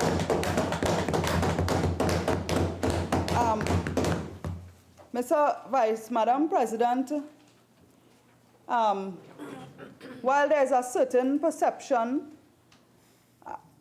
we also know that there are those in jacket and tie who own big property, who own yachts, and own houses with unmonitored access to the coast. And we live in Trinidad and Tobago, where... Please, both of you. Oh, gosh. You get your chance. Senator Ameen, continue. But remember that you are repeating what has been said throughout the debate. And I'm going to ask you, please, I'll allow you to make a few points, tighten them up, but please don't be repeating what others have said, okay? Madam President, we live in Trinidad and Tobago, where Trinidad and Tobago is known to be a major transshipment hub for drugs from the South America to the US and the UK. And this piece of legislation should be very interesting when it begins to get to the big fish and the big people who really own big property and have access to certain things. Mr. Vice President, I think the government should be careful not to coin this as a piece of legislation that will target the people with money under the mattress or the people with gold chain in the advocating or trying to get the public to support them. I also think it's important to look at what the data says. In other jurisdictions, in the US, in Ireland, in countries with the civil forfeiture laws, the total value of the proceeds recovered compared to what they would have expected. We ought to look at those that worked and those that did not work. And many of those countries now, after having time to look at the effect of the legislation, have come to the conclusion that civil forfeiture legislation is skewed against the poor and the underclass. And Madam President, I don't want to go into any explanation again, but I also want to register for the record that this government has a history in terms of how it treats the people of certain classes. And I want to warn the people who, particularly those who live within the PNM constituencies with PNM MPs, stay woke. Don't fall for the handouts. Don't let them use you as a target and insert fear. Senator Ameen, at this stage, I'm going to have to ask you to take your seat. I'm going to have to ask you to take your seat. Attorney General. Thank you, Madam President. I rise to bring conclusion and hopefully to answer some of the concerns raised by honourable senators in this debate. Madam President, I have to say that today was a mix of experiences. There was a considerable amount of proper interrogation of the legislation. I wish to thank Senator Vera in particular for conducting the balancing exercise analysis on the record from an independent perspective, joined quite capably by each of the independent senators, Senator Timal for the diligence expressed in the balancing exercise, again, in making sure that the clauses had captured the manners of proportionality that we think is to be demonstrated in this law. Some of the observations, of course, caused me some deep concern. And I'm compelled, as I rose, trying to decide what mood I should adopt to wrap up this debate, I was compelled to restrain myself to answer in as civilized a fashion as I can the submissions put forward by the opposition. Senator Deyalsingh said that this law appeared to be an interesting marriage between the powers on the civil hand and the criminal hand, and then went on to make the supposition that it appeared to be much so more powerful a marriage because it appeared to be a balance between the government and the leader of the opposition, the Attorney General and the leader of the opposition. Whilst the entire country walked away with that perspective, post the debate in the House of Representatives, it's clear that 6 people in Trinidad and Tobago were not paying attention to that debate. And those 6 people are Senators Mark, Haynes, Ameen, Hussain, Obika, and especially Senator Ramdeen. You see, Madam Speaker, Madam President, for the record, the government in proposing amendments which we've dealt with in the debate, as is found in the bill as amended in the House of Representatives, the government proposed amendments to clauses 3, 4, 31, 31, followed by 34(1)(b), 58(1), 62, 65, all of which were accepted.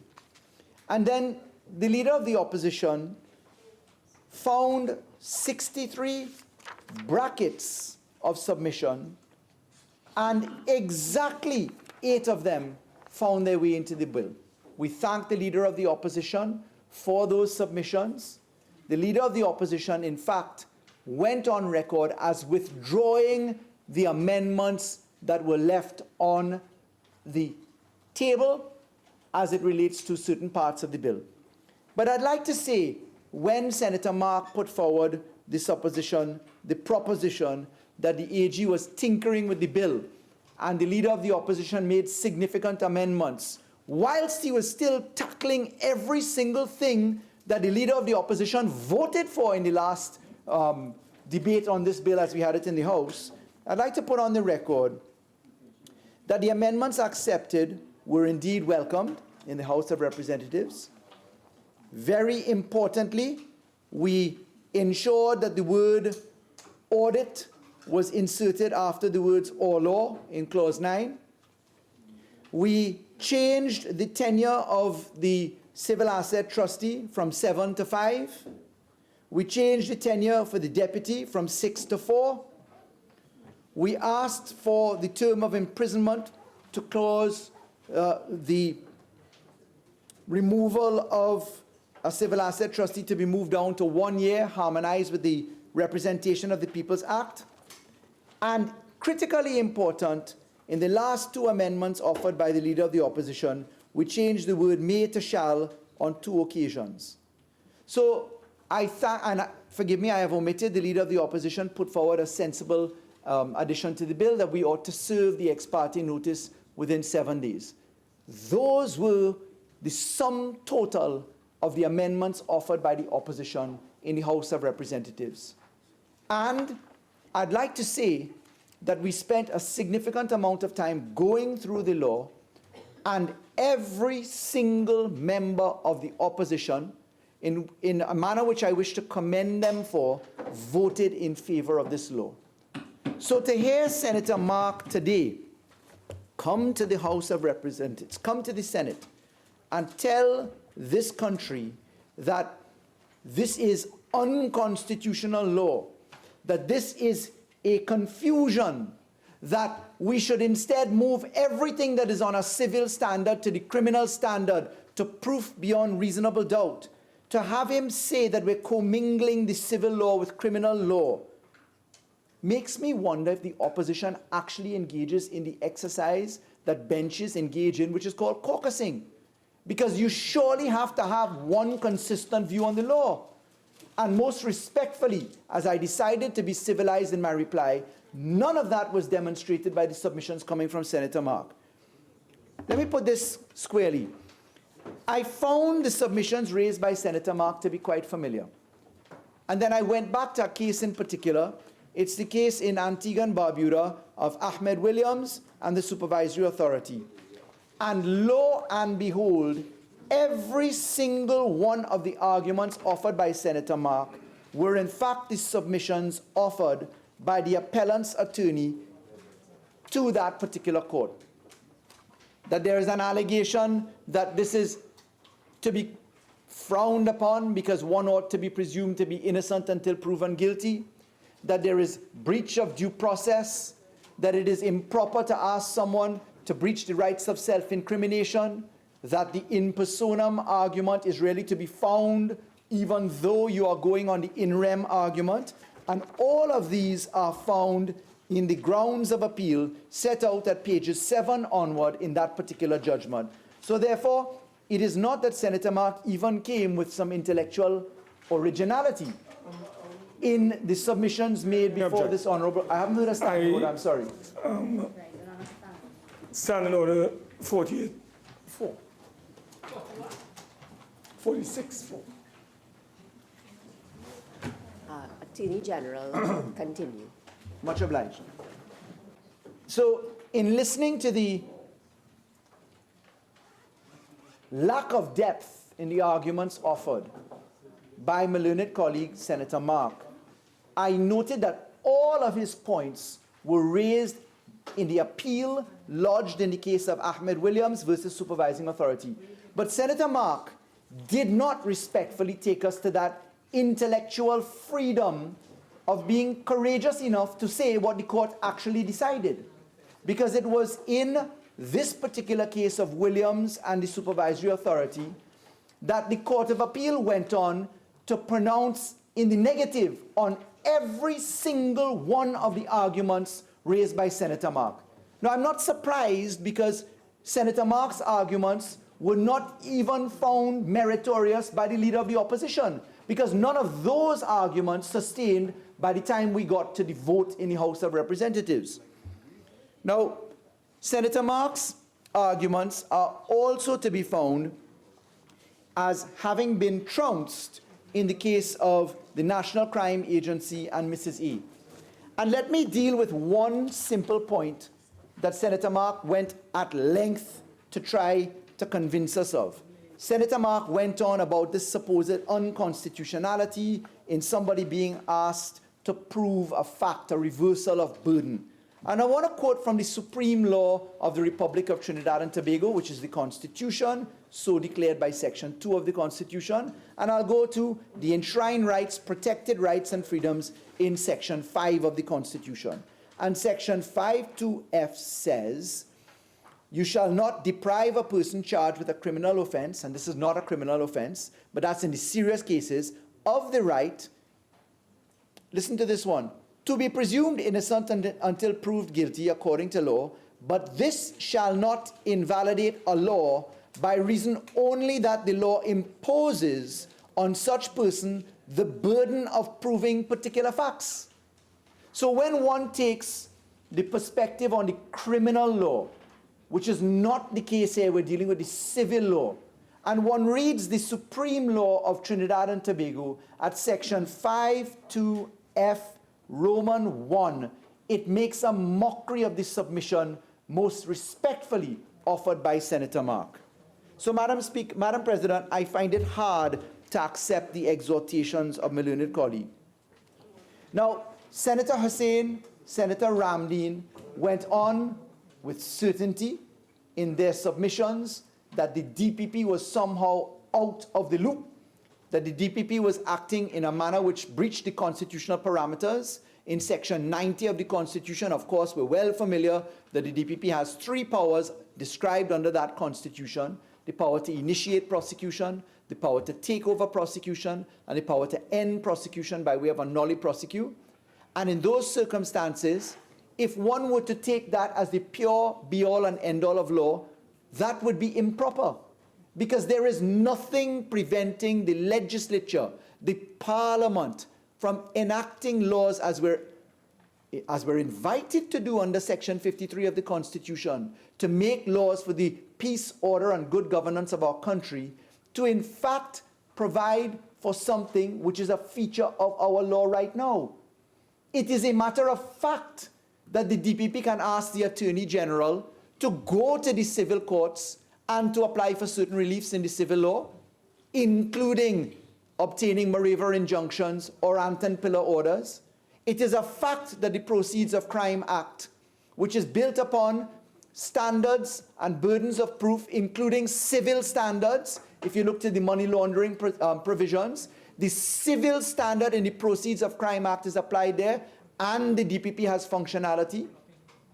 It is a fact that in the Integrity in Public Life legislation, the DPP has measure there as well.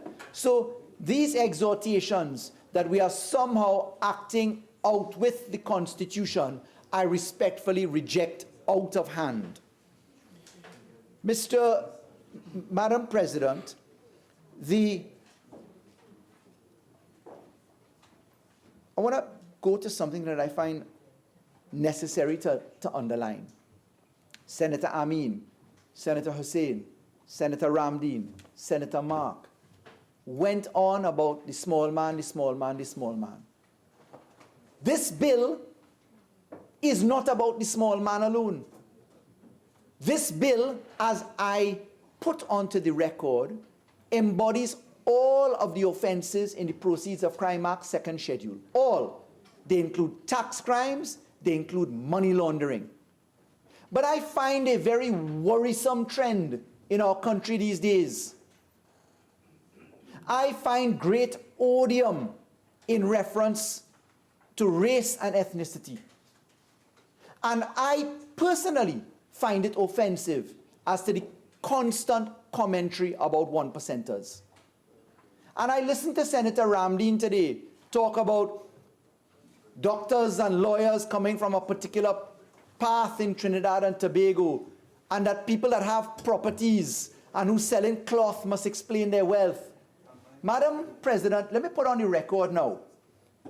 I know of generations of people in this country from all walks of life. Senator Sinanan's own parentage, Senator Khan, Senator Chote, my own parentage, forgive me for calling names, all of us have a story of our parents coming from nothing. My grandfather, my mother's father, told the tale of walking barefoot for miles to go to school without shoes. The leader of the opposition herself, Dr. Rowley, as the Prime Minister himself, both came from very humble origins. What is wrong with this country that immigrants came to our shores and that they happen to look a little bit different? I know that you are responding to some of the issues, but having responded, can you just move on? Sure, I'll complete the point as I am guided by you. I'd like to say that people ought to have no shame where they come from, and I take it as an offensive line of attack about 1%ers and cloth merchants. Because Arabs in this country work very hard for where they came from, Madam Speaker, like anyone else. So, Madam President. 46-1, Madam President. No, continue, Attorney. Thank you. Thank you, Madam President. Senator Mark is scraping the bottom of the barrel at this point right now. Madam President, if we get to the point of the targeting of this law in this section, you see, Madam President, this law does go behind people of all types. We're going behind money laundering. We're going behind proceeds of crime. We're going behind people who have the audacity to take home $26,000 electric chairs that are massagers into their homes without being able to explain it, you know. Those people are caught into this bracket as well. And when you cannot afford to take home a chair by the correct mechanisms where you can't go to courts, I wouldn't be pelting big stone like that, you know, Madam President. I would not be pelting big stone like that when I go home to my home at night as an individual subjected to this law. Everybody. Members.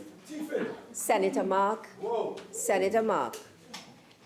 Everyone has had an opportunity to make the presentation. The Attorney General is responding to the presentations that were made. Please allow me. I can deal with whatever comes the way via the Attorney General's presentation. Attorney General, continue, please. Yes, Madam President. Money laundering, theft of state property, arriving in your home, contractors that have issues to explain as to how they build mansions whilst things can't happen. All of that is there, but I didn't want to go there today. I didn't want to go there today. But if you want to go there, Madam President, it's no different from the public procurement legislation. This law is intended to articulate with the public procurement and disposal of property life, Madam President. I think I've struck a raw nerve somewhere opposite, Madam President, and I wonder why. So, Madam President, when we are relaxing in our electric chairs, and when other people have issues to talk about, the law does have general purport. And it is a very important point to say that this law does target zessers, as the term is referred to. Who are the people in Trinidad and Tobago that are striking fear amongst hearts and minds? It includes that category of people. So, Madam President, let us understand that this law is for the benefit of our country. Madam President, let us agree, yes, Senator Remy, 72 hours was a difficult period to consume this type of law. But I'd like to say that the proportionality of this law, the checks and balances of this law across the several parts of the bill were very carefully constructed. And it's true that law is difficult to understand. The entire opposition bench demonstrated that today. They've had weeks to prepare and could not answer a debate, and in fact came to argue the opposite of what their House bench did. I mean, that's proof of the fact of how complicated the law is.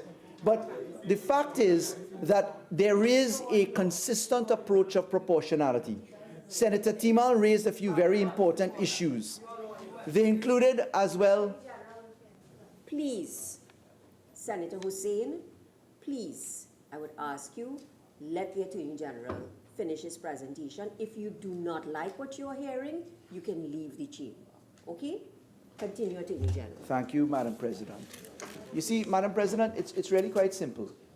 The exhortations of the opposition to ensure that this law had a 3/5 clause, the arguments coming, I mean, I found it hard to understand the opposition's pretense intellectually of supporting this legislation and then listening to their contributions. Because when you rack up side by side, as I've made notes, Madam President, on the left-hand column what they say and the right-hand column what the responses are, there is an inconsistency of approach. There is almost a definite intention to not support the law. And I genuinely hold the view, and the government holds the view, that what the opposition really wanted was a bill that could be defeated, and I'll tell you why. It's a matter of the cabinet record that on the 20th of March 2014, then Minister of National Security...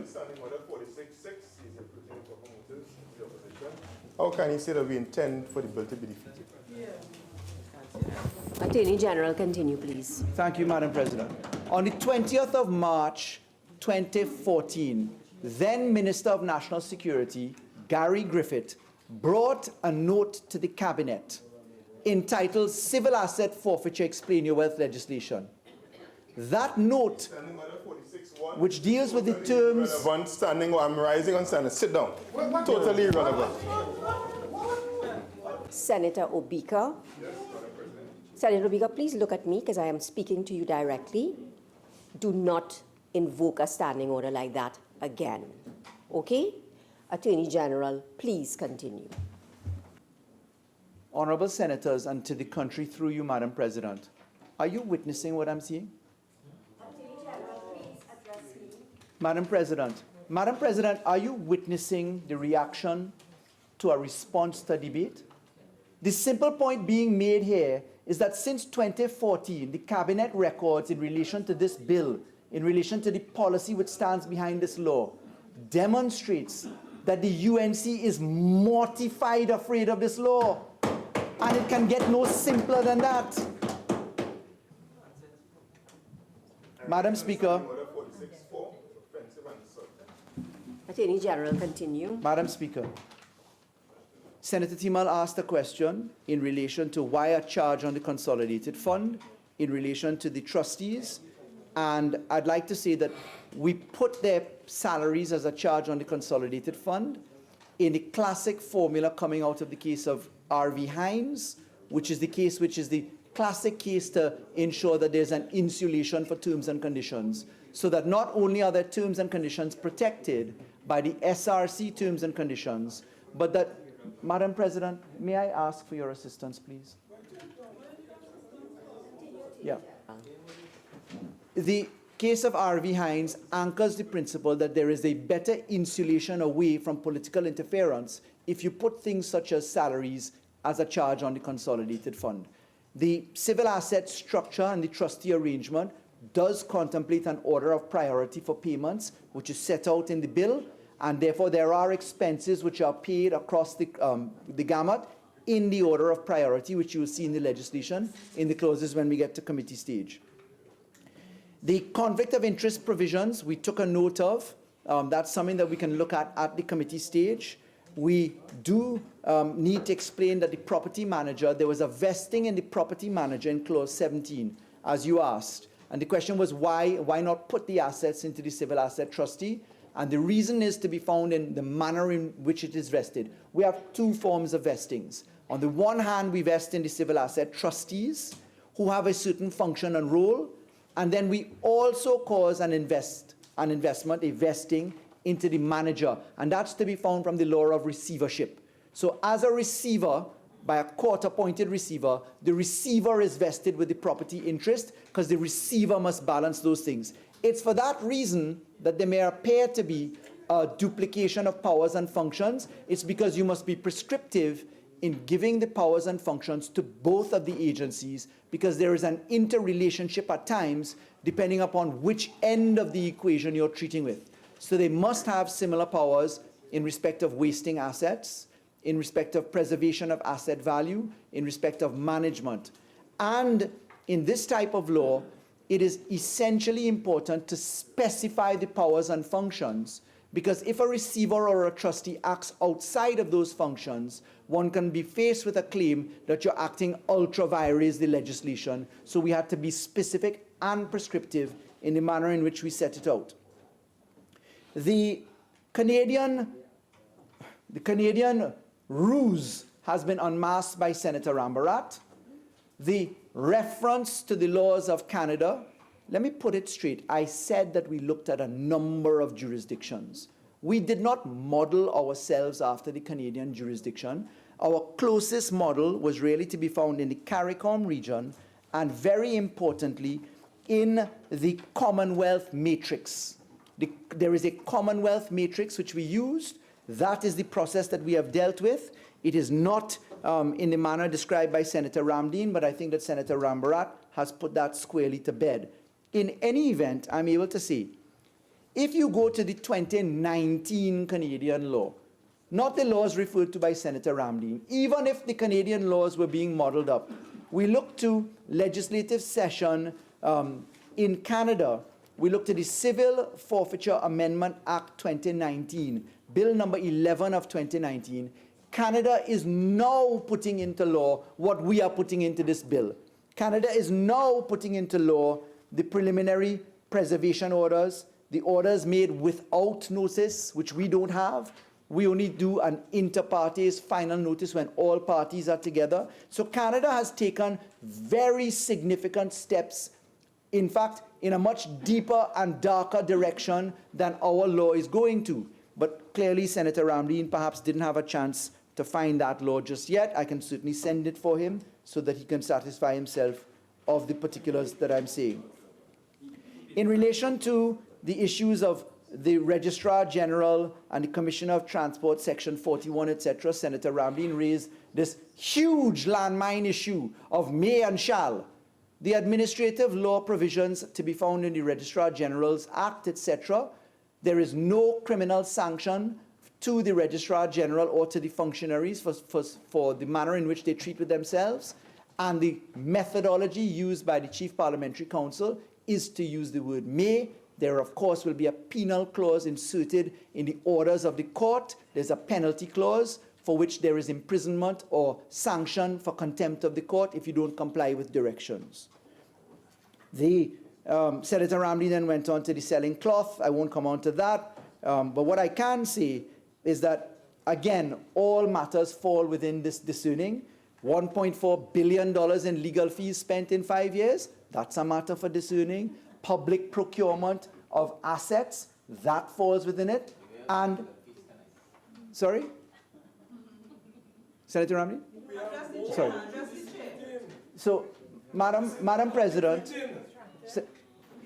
calm yourself, Senator Mark. Attorney General, Senator Mark. Sorry, my apologies. Thank you. Members, please. The Attorney General is almost finished with his winding up. Attorney General, please. Thank you, Madam President. It's been a long while, I'm sure, for some of the honourable senators opposite. I understand if they're a little tired. Madam President, when we get to the implementation aspects, it's true that there are going to be creative ends of it. Senator Vera, I think, put it very well in the concept of an ecosystem around this. The assets have to be managed by trustees, there have to be appointments, there has to be an ecosystem. The unexplained wealth orders, on the other hand, don't necessarily require an ecosystem. They require exactly what is being done by the Trinidad and Tobago Police Service and other divisions right now in the creation of a financial investigations division. That autonomous entity can apply for unexplained wealth orders right now.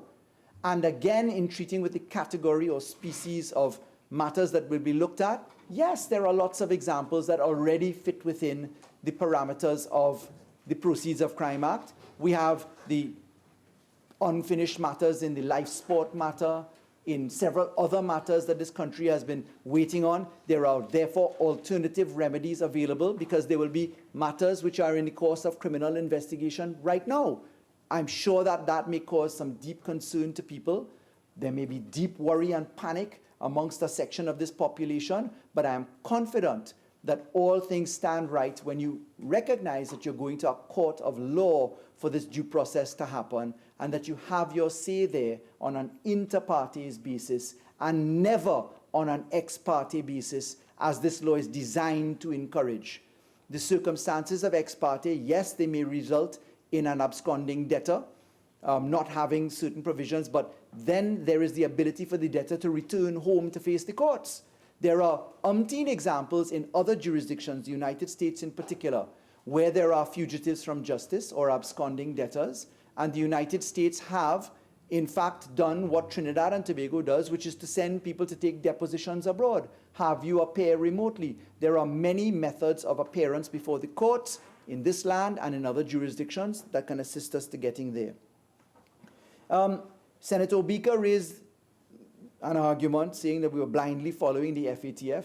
I don't know how that is to be grounded when one appreciates that the FATF methodology was thrust upon us by the UNC Cabinet's decision that we would be the first in the world of CFATF to be taken under fourth round mutual evaluation. So you can't be in a position of approbating and reprobating. You can't blow hot and cold, Senator Obika. There's a continuance, and you've got to accept, most respectfully, Madam President, the fact that when you were in government, you chose a course of action, and Senator Remy said it here this afternoon, Senator Dylan Remy, forgive me, said it here this afternoon, that this country is tired of seeing people, when in government, say one thing, and when in opposition, say another. But what I can tell you, from a person that sat in the opposition for 5 years and 3 months myself, our track record demonstrates that we've been consistent in opposition and in government and in supporting legislation brought by then government. Madam President, Senator Ameen just basically struggled. It was an exercise in struggle to try and get to some meaningful and relevant issues. I understand that it's a difficult position coming last in the batting order. Usually Senator Obika takes that charge, but we understand that struggle on her part. Madam President, this law is nuclear. We've heard a number of senators this evening say Trinidad and Tobago is in need of improvement. We've recognized as a matter of fact that our country has been doing the same thing the same way continuously and hoping for a different result. We have amended the Firearms Act on umpteen occasions. We've amended many other provisions of the law. But you can't see the purchase because the systemic improvement was not attended to. No one focused upon the judiciary, the number of judges, the number of courts, the throughput of matters, basic things like technology, transcript reporting, having a computerized environment, having rules of court so that you know when you're supposed to be there and that your evidence is managed in a particular way. Having plea bargaining that only works if your prosecutorial strength is strong enough to ensure that people want to engage in plea bargaining, which is why I again commend the Commissioner of Police for taking that drive to create the Financial Investigation Division. That is no small moment. I want to underscore this, Madam President. Trinidad and Tobago has purchased, for the first time in its history, a Financial Investigation Division of the type we're talking about. The Anti-Corruption Investigation Bureau, with the Fraud Squad, with the Financial Investigation Branch, and with the Cybercrime Unit, all engaged in specified offense investigation, targeting money laundering, and this is intended to be the catalyst to feed through a system which is very importantly denuded of political players.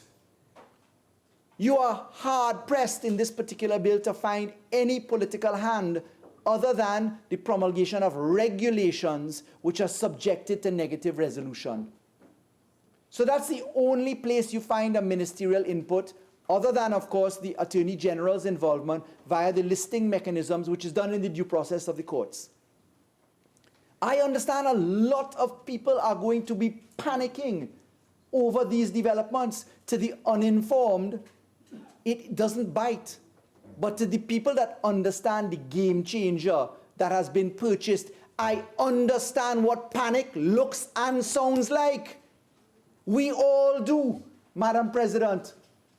Is this something to be overly worried about? Not if it is in the confines of a due process environment. It's easy to make allegations of people. And for the record, it's why in holding the office of Attorney General, I've been very careful not to call people's names. My predecessor, Attorney General, second one before me, stood on a political platform with a file from the Anti-Corruption Investigation Bureau going through. Procedural. Madam President, in accordance with Standing Order 14.5, I beg to move that the Senate continue to sit until 9:30 p.m. to allow the Senate to commence the committee stage of the bill and to treat with the matters on the adjournment.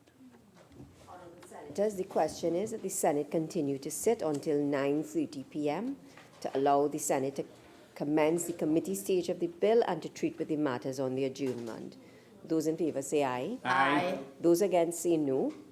I think the ayes have it. The Senate will continue to sit until 9:30 p.m. Attorney General. I'm sure depending upon the level of involvement at the committee stage that it could even be sooner than that, because there's nothing to preempt the movement of the adjournment sooner. So we look forward to the recommendations coming at committee stage. Madam President, I was saying that I do understand the heartfelt emotions behind legislation such as this. It is not intended to be persecutorial. It is intended to provide a balance to the mechanisms that this country deserves to have in operation. Senator Timmel asked a very important question. Senator Vera reflected upon it as well, whether we had the opportunity to have the compensation for matters treated with. Clause 43 of the legislation certainly treats with that. And then the fact that you have the ability to discharge the application with the usual orders available in a civil court also apply. When you also look to the mechanisms, Clause 34, Clause 38, Clause 50, etc., in the interest of judgment argument always finds itself seated in this legislation, in the clauses. So there is compensation. There is the ability to discharge. It is done on an inter partes basis. You have the right of audience.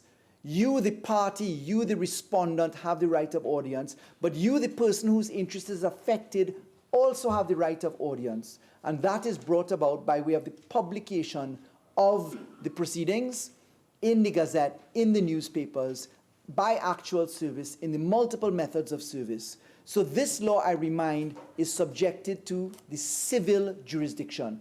Of course, there is the right of appeal inherent in this process to the Court of Appeal and to the Privy Council in the various stages, be they in the preliminary stages or in the final stages. This law, as Senator Rambharat said, Madam President, is long in the making and long overdue. This law is directly related to the beneficial ownership law that we did as a parliament in the amendments to the Companies Act.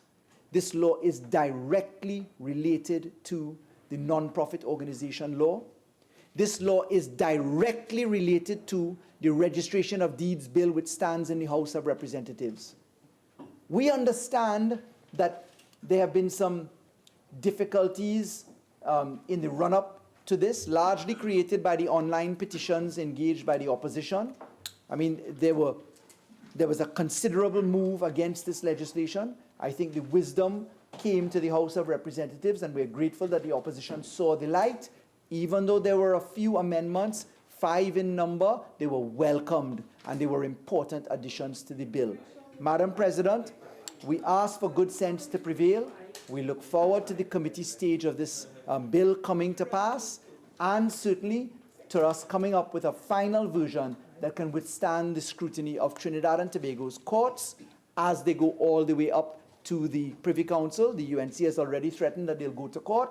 We'll see about that. So let's see how it goes, and I beg to move. Honourable Senators, the question is that a bill entitled An Act to Provide for the Establishment of the Civil Asset Recovery and Management Agency for the Recovery of Criminal Property through the use of the remedies of restrictions in dealings with civil assets, restriction and forfeiture of criminal property, and the management of criminal property and unexplained wealth orders and matters incidental thereto be now read a second time. Those in favor say aye. Aye. Those against say no. I think the ayes have it.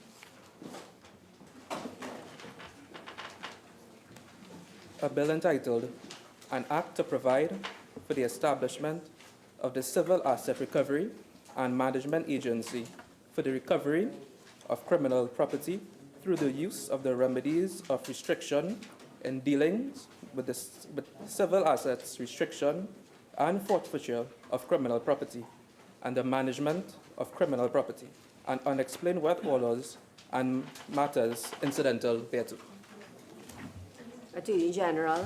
Madam President, in accordance with Standing Order 66-1, I beg to move that a bill entitled the Civil Asset Recovery and Management and Unexplained Wealth Bill 2019 be committed to a committee of the whole Senate forthwith to be considered clause by clause.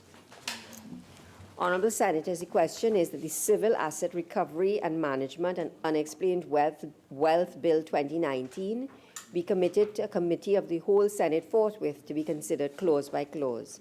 Those in favour say aye. Aye. Those against say no. I think the ayes have it. The Senate shall now go into committee of the whole to consider the bill clause by clause.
Anyway, we'll have space for you when we get in the government. We'll invite you to be an advisor. Rounding will have to be here.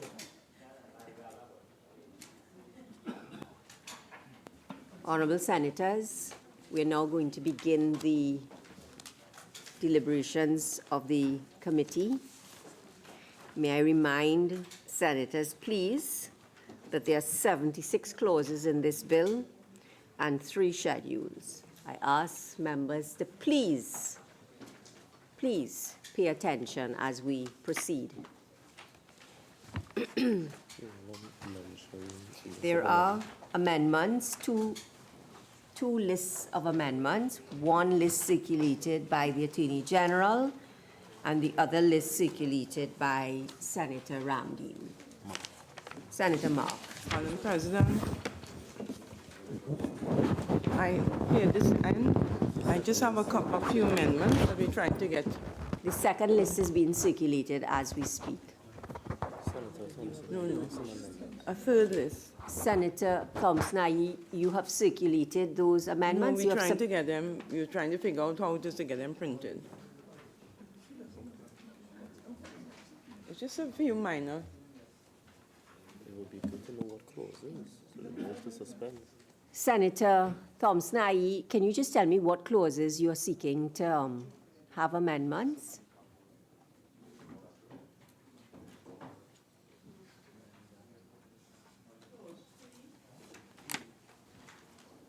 And 5. There's another one. 3, 5, and 3. Okay. Senator Thompson, are the amendments already reduced into writing? Yes, they are. Yes? Yes, we're trying to get them printed. He's just putting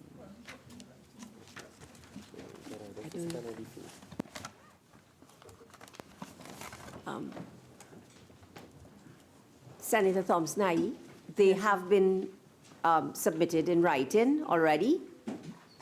She just sent it on a flash drive. We don't have it printed as yet. Okay. How long will it take? It should take just a minute. All right. So, Honorable Senators, I will suspend the committee deliberations for 5 minutes. I will return in 5 minutes.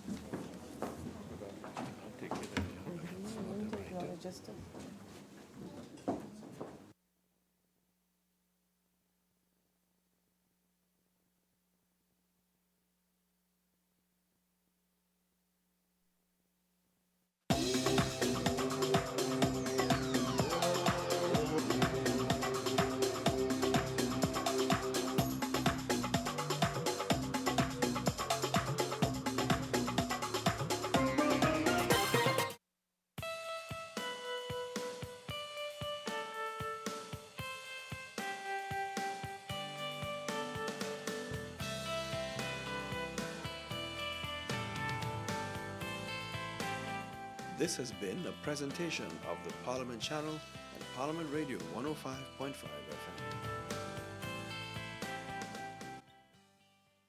FM. Words and terms, a parliamentary glossary. Chair. The chair is the presiding officer at a meeting of the House, whether the Speaker, the Deputy Speaker, President of the Senate, Vice President of the Senate, or in committee, the Chairman. Chairman. The member selected as the presiding officer of a committee. Chairman of committees of the whole. The member charged with presiding over all committees of the whole. This is usually the Speaker or the President of the Senate. Words and terms, a parliamentary glossary. For more on the Parliament's glossary, visit our website at ttparliament.org or follow us on Facebook, YouTube, Twitter, and Instagram.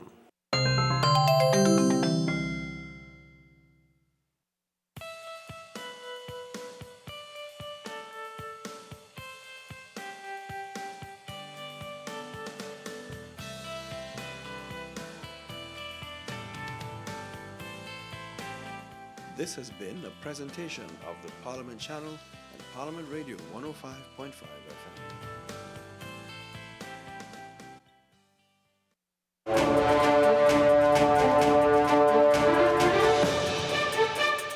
The year 1946 was a census year as well as an election year in Trinidad and Tobago, and the two projects occasionally intersected.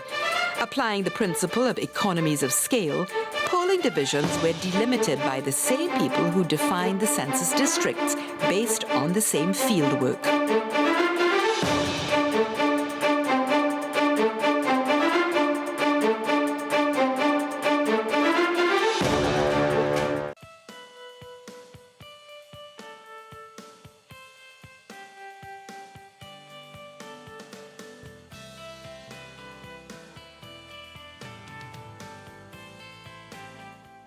This is the Parliament Channel and Parliament Radio 105.5 FM.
Yeah.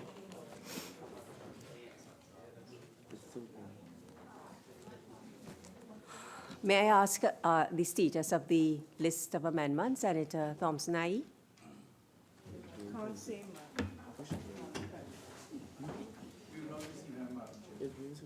It's being printed. Is it? It's okay. Sure. Well, if she knows which clauses, Madam Chair, perhaps if the Senator could indicate which clauses, we could then flag it that way. Senator, he did indicate, and they're fairly early in the bill. I so apologize. Clause 3, I think. 3 and 5, 3 and... Sorry? 3, 5. Yeah, well, Madam Chair, is it difficult to take it on the floor? No, what we will do is, can someone just assure me that the list is being printed? Yes? Okay. So we will begin, and I will just defer those clauses that Senator Thompson has said she wishes to seek to amend. So, let's start. Madam Chair, we took a note of the observations. Fortunately, the CPC, they aren't difficult in clause 3, you know, they're just two small amendments. If they have been reduced to writing, we'll deal with them. Okay. Yeah. So, clauses 1 and 2. The question is that clauses 1 and 2 stand part of the bill.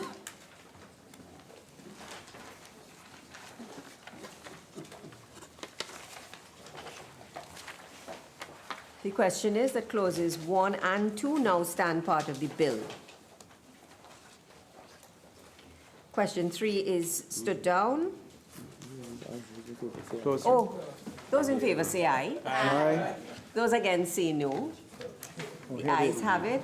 Clauses 1 and 2 now stand part of the bill.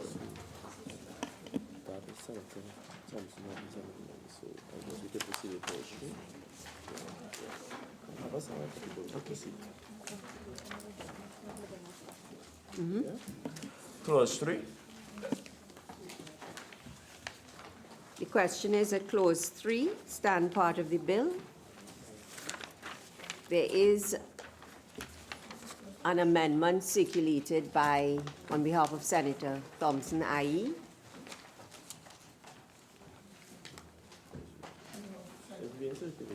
It's been circulated. You don't have it here yet.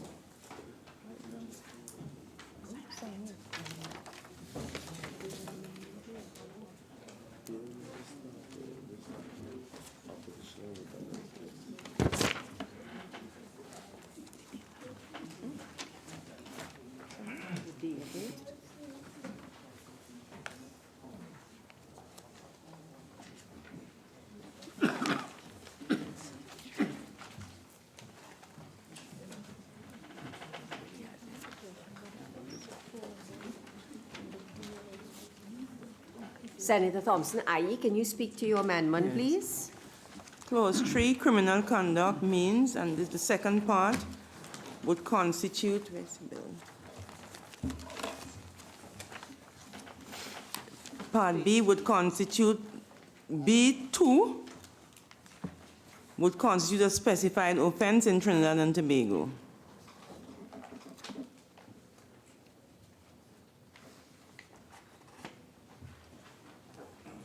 Yes?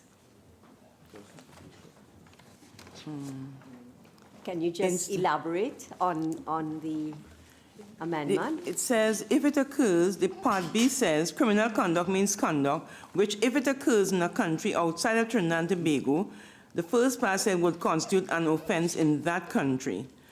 And to me, the other part of it, it says, if committed in Trinidad and Tobago would constitute a specified offense.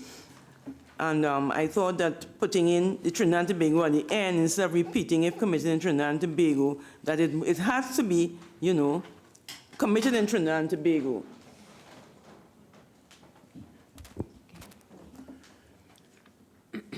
Attorney General. Madam Chair, I understand that it's the apparent double use of Trinidad and Tobago if you read the chapeau into subclause B, Roman 2. But because this is meant to be conjunctive. B is if it occurs in a country outside of Trinidad and Tobago, would constitute an offense in that country, and if committed in Trinidad and Tobago would constitute a specified offense. What we were catching here is the concept of dual criminality within the workings of the Mutual Assistance in Criminal Matters Act, and also to avoid the debate of renvoi and double renvoi from an interpretation perspective in other countries. So this was the formula that the CPC's department had recommended based upon previous versions of laws that we've used this way. So whilst it at first glance appears that there is an inelegance between the chapeau in B and Roman II only comes about after the word and therefore it was very specifically done that way.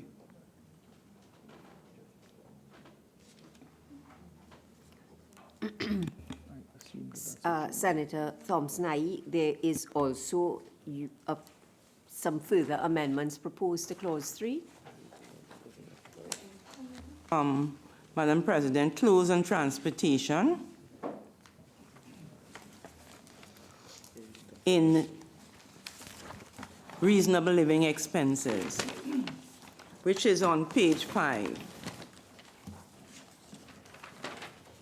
So although it says reasonable living expense includes and is not meant to be all-embracing, I thought it was important enough to include it because it occurs, the question of living expenses occurs in 34A and 35, and those are things that you would put in so that anybody, if you're having anything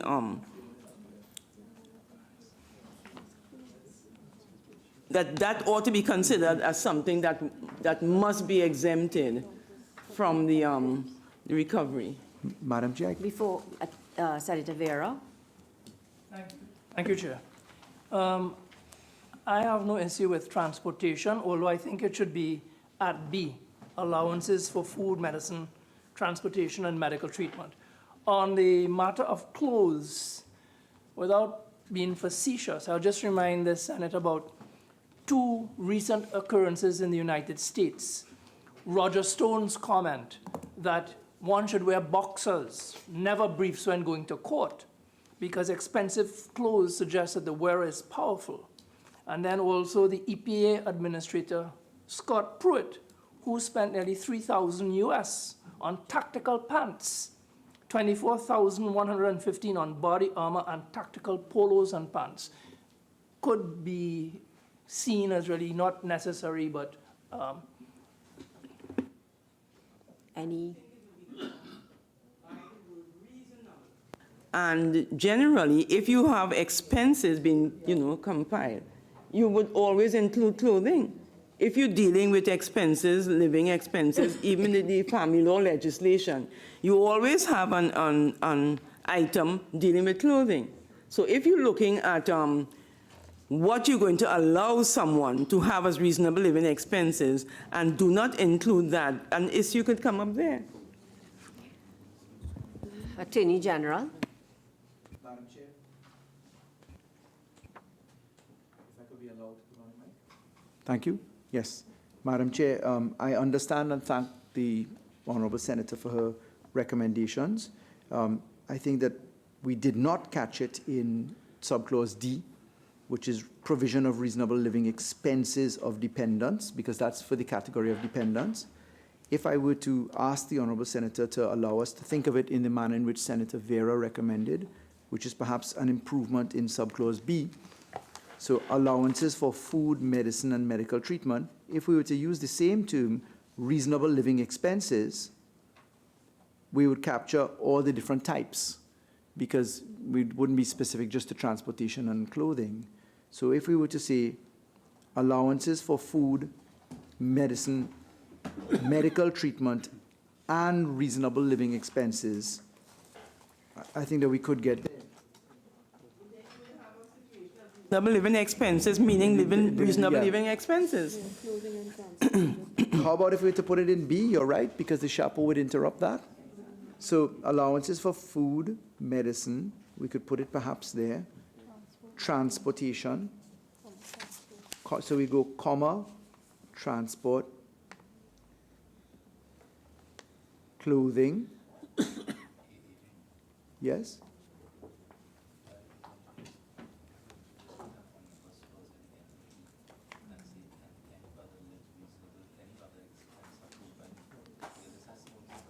Well, we do have it later on where the court does the provisions in the restriction orders where we have a very wide parameter. So even though this reasonable living expenses comes up in clause 3, when you get to the court's exercise of its jurisdiction in the clauses, we provide for much broader than that. So it's anything that the court will come up with. So this isn't intended to be the be-all and end-all of it. It does come up in the individual clauses themselves. If you look post clause 31, if you look to the unexplained wealth order. I understand. I understand that, but what I was just asking is that wouldn't it make it easier if you just have the omnibus clause at the end to be approved by the court? Because in any event, all of these, is there any provision in the act that you suggest would not be up for the discretion of the court to approve as reasonable living expenses? These are all attached to the initial order, the provisional order, and any other order that you would be making. So if we go to page 29 of the bill, just as an example, and we look at the provisions of clause 34, where a property restriction order is being made, the High Court may in the order, and then we go for all of these positions down to G. Look at A, make provision for meeting out of the property or specified part of the property reasonable living expenses. So insofar as we've defined it, there is your suggestion that we put the omnibus in that definition point. So are you suggesting a G, which would be, or any other reasonable expense that the court may, in its discretion, permit? A, B, you have A, B, C, D, E.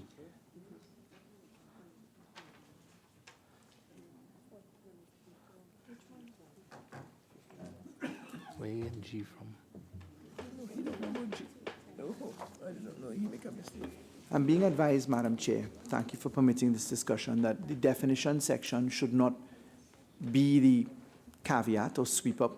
It should instead be included in the substantive clauses where we allow the court the discretion to do any such other thing that it may wish to do. So perhaps it ought to come in, for example, in clause 34 when we get to that particular clause.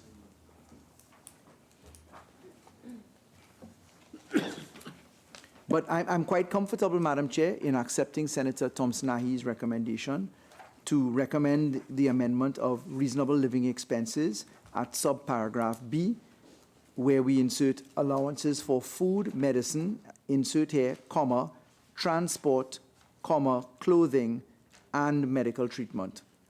No, that may make a difficulty there. It should go before the word medicine. Food, comma, transport, clothing, comma, it'll continue medicine and medical treatment. Yes.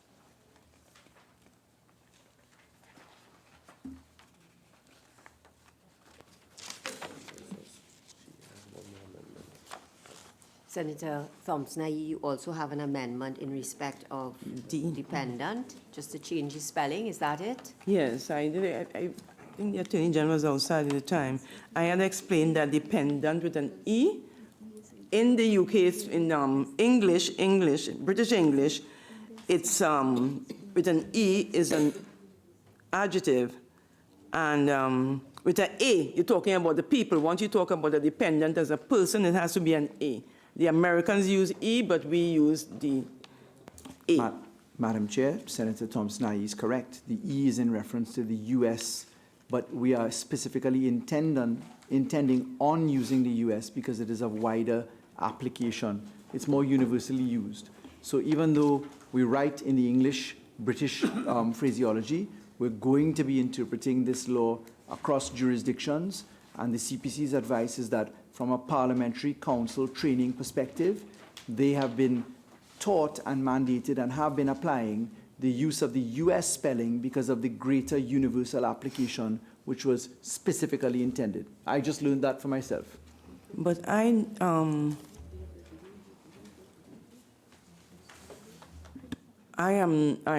know. I'm not willing to accept that at face value. Is there some proof of that? Because generally, when you look across Canada and the other people who use British English, they maintain their spelling of the word. If I could give another example. wherever there is a discrepancy between an S or a Z in a word, for instance, in the United States, there's a difference with an S, and in England we use the Z, we always use the S in our legislation. So we have been consistently using the United States English language as opposed to the English. And that's the drafting procedure and manual that the CPC's department is guided by. So that's why practice, admission to practice has become changed? Yeah. Very uncomfortable with that, though. Madam Chair, suggested the Honorable Attorney General, did you wish to consider a definition of dependent in the section or clause 3 section of the legislation? We had not thought of that through you, Madam Chair, because we were going with the plain and ordinary meaning, but in the body of the law, we do state further where dependents are. I don't have the clause offhand, but I do recall seeing it. If you just give me a moment.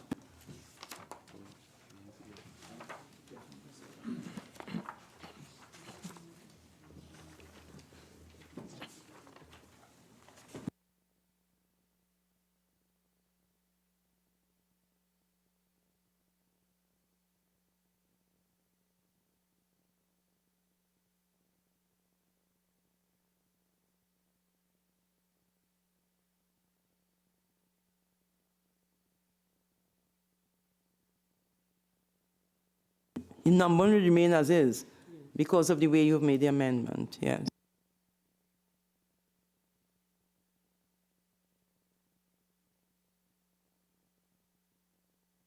I could be confusing it with the other laws that I've been looking at, proceeds of crime and other positions. It may be a very useful suggestion to look at the definition of dependent. What will happen is, remember, this, when you give the court that discretion, I accept. I think we should just ring fence. Yeah. Right? What or who?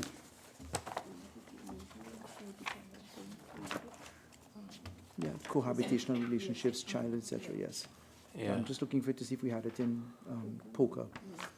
I think we had it in anti-terrorism. We had that, you know.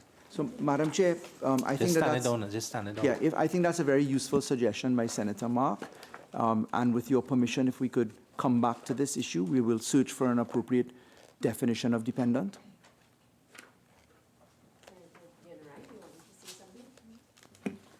Thank you, Madam Chair. I'm looking at the definition for seized assets fund. Just 1 second. We were really initially dealing with the amendments proposed by Senator Thompson-Ayi.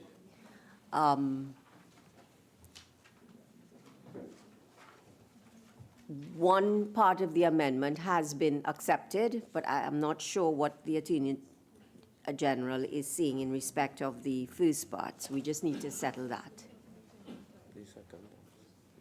Attorney General?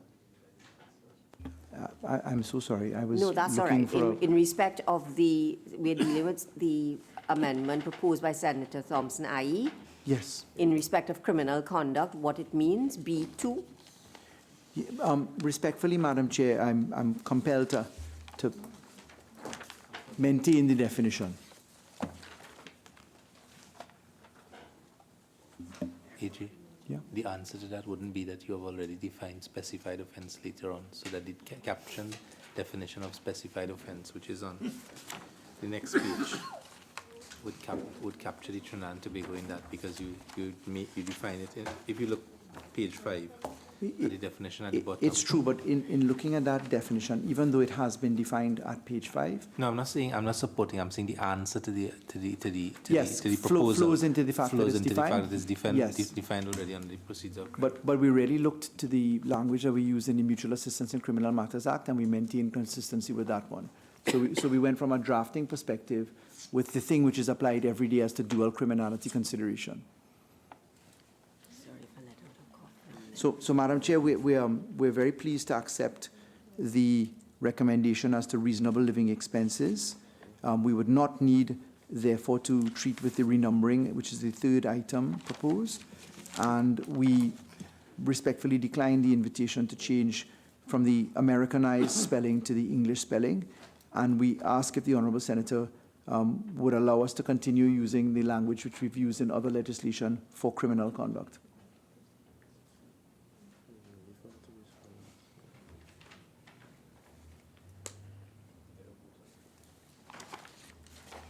Senator Thompson-Aye, are you still willing, Senator Thompson-Aye, are you, having regard to what the Attorney General has said, one aspect of your proposed amendment is being incorporated.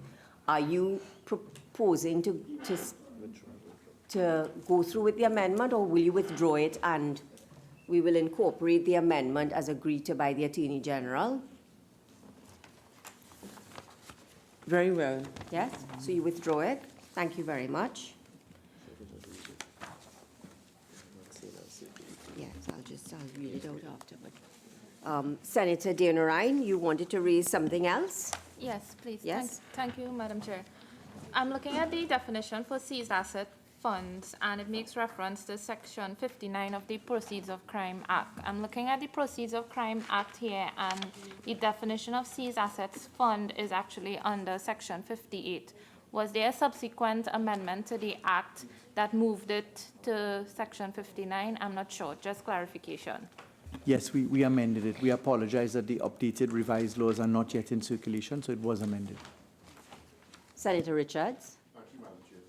Just a clarification. Under listed asset on page 4, Attorney General is the, on part E, is computers, is your intention that computers includes programs and data as in a computer system, or is this just computer as in hardware? They would include both. It includes both? Yeah. That's what that's intended to mean? Yes. Because I know in other legislation you refined it more. Yeah, we use device and then we use different positions like in cybercrime, etc. But a computer is now so inextricably built upon some of its software that it's inextricable. The operating software of a computer is an integral part of its hardware. Does it include the data? Because this is listed asset and the data is a valuable asset in this case. No, I mean, I really couldn't say that it did. The listed asset is a thing of value. So the seizing of these things here, it's a very interesting point as to whether data actually goes for it. I know that the practice is that if you're going for data, you'd have to go for a warrant for the data. You don't just get data like that. So that there's a disaggregation when it comes to what's on the system itself. Listed asset here is not intended to be an item of value which has data which is proprietary in nature to someone else. To be safe, would you consider adding computer systems? It's as equally undefined as computers and electronics. Okay. Hussein. Thank you very much, Chair. AG, with respect to the definition of criminal conduct, now that the section has been amended to state that it's a specified offense, when I looked at the schedule on the POCA, terrorism is defined as a specified offense. And then I looked at further clauses in the bill, and you would have indicated that property would constitute criminal property, terrorist property, and instrumentalities. Why not delete the definition of terrorist property, since it will be captured as criminal property because it's scheduled? Because we specifically define terrorist property within the parameters of Section 2 of the Terrorism Act. And we wanted to capture that because that's much more than what it says. So Section 2 of the Anti-Terrorism Act has a very broad definition which captures things from time to time. I understand that, but you don't think it will cause a duplication in terms of we having it as a scheduled offense plus it might... Because we treated with the different species in different ways, terrorist property was treated differently in this legislation and in the anti-terrorism. So we wanted to keep the three aspects: the criminal property, the terrorist property, and the instrumentalities of crime, and that's why we've defined them by way of reference back. I accept that there's some degree of circularity in definitions. We ran into this sort of argument as to chicken and egg in the anti-gang legislation, you know, gang activity versus gang offenses. So I do accept that there's a degree of circularity. Mr. Jones. One question. With respect to the amendments that the Honorable AG would have proposed, now I see that the word police is being deleted, which makes the reading now investigating officer. Would there be a need for a definition of investigating officer, because it moves from investigating police officer to investigating officer? Because it's tied back, but we're not yet to that section, because it's tied back to where they first launch, it makes sense. Madam Chair, I found a definition of dependent, which may allow us to complete clause 3, if you'd permit me to put it on the record. We're looking at the domestic violence legislation, and dependent means a person over the age of 18 years who, by reason of physical or mental disability, age or infirmity, is reliant on either the applicant or respondent for his welfare. Obviously, that is separated from the definition of a child, because a child is a dependent of his or her parent. So dependent means a person over the age of 18 years who, by reason of physical or mental disability, age or infirmity, is reliant on either the applicant or respondent for his welfare. We'd, of course, have to remove the terms applicant or respondent.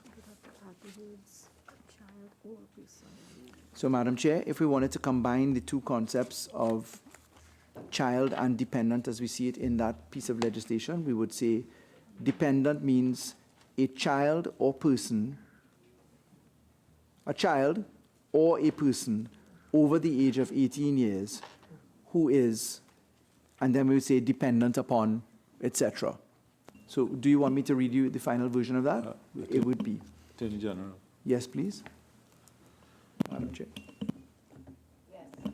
Sorry, Madam Chair, Attorney General. In our society, there are many families who take care of aged persons as dependents. And when one restricts the definition in that way, I think we are perhaps heading in the wrong direction. The simple, ordinary meaning of the word can always be the subject of treatment in the judicial discretion when an applicant says he wishes to apply for reasonable living expenses, and our judges are quite capable of dealing with that. And the law, you know, I don't wish to lecture, and obviously I'm not in that mood, but if we could try to be less loyally about these things. Dependents are dependents. We are a Caribbean society. We are old aunts, old people, etc., living with all of us. I do apologize. Thank you, Chair. I would like to support Senator Simonet on this point. I'm reading from Thornton's legislative drafting, and there's a section on definition dangers. The supreme rule of stipulation, according to an authority on definition, is to stipulate as little as possible.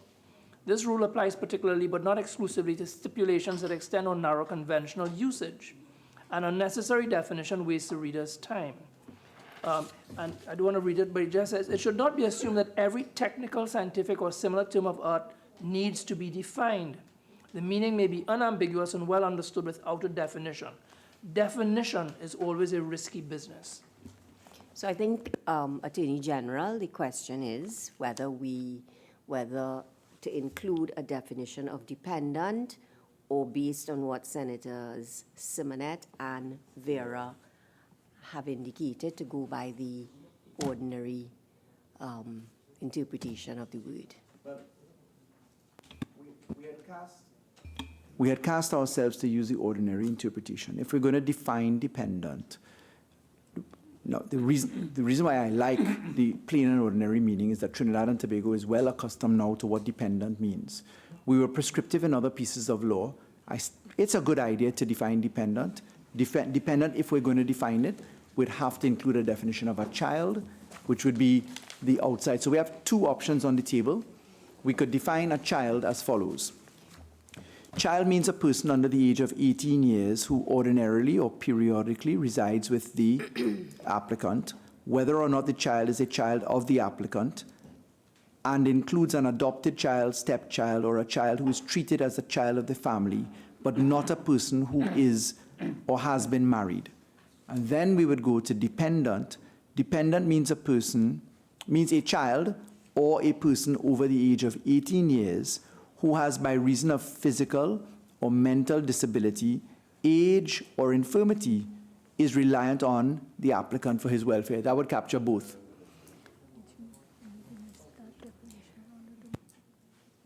Mr. Attorney General, Madam President, did I hear in the definition of child living with the person?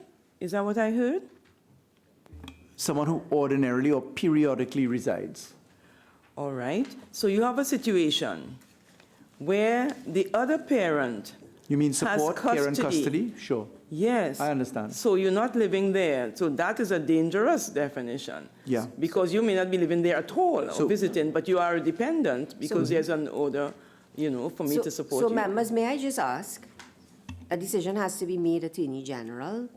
Do you leave well, so far we have one proposed amendment to the interpretation clause section. Are we going to proceed with another amendment to include dependent? But Madam Chair, if I were to put it, I gave the two options because I was obliged, having been invited, to do it. So I've now explored a definition of a child, which can be further tweaked, and dependent. My own preference is to say that a dependent means that person who a court would decide, because I would prefer the plain and ordinary meaning to allow the law to continue to evolve. Our common law now well recognizes, by virtue of cohabitational relationships and other things, whom a dependent is. So I would quite frankly prefer to leave it the way it was, but I think there was merit in Senator Mark's suggestion. Yes, well, yes. Well, let us therefore proceed. So, honorable senators, the question is that clause 3 be amended. Senator Ramdeen. Sorry, no, I'm not on the dependent thing. Yes, okay. AG, if you look at your definition of civil asset recovery, I just wanted to know if this was a mistake. I'm not using mistake in any pejorative way. Shouldn't it be means the restriction of forfeiture of recoverable property?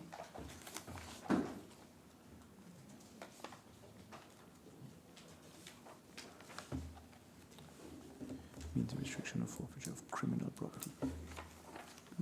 Good point. No, because you're... Civil asset recovery is only determinable on recoverable It has to be on property. recoverable property. Just let me double check the Commonwealth matrix on that, Madam Chair.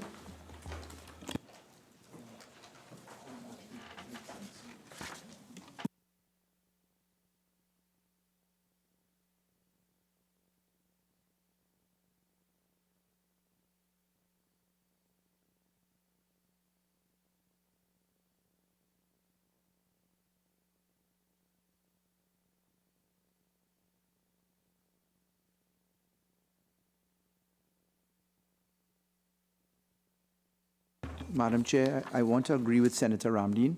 I think that he's correct on that improvement. It's recoverable. Yes, Madam Chair. Instead of criminal. Yeah. Because it's the step after.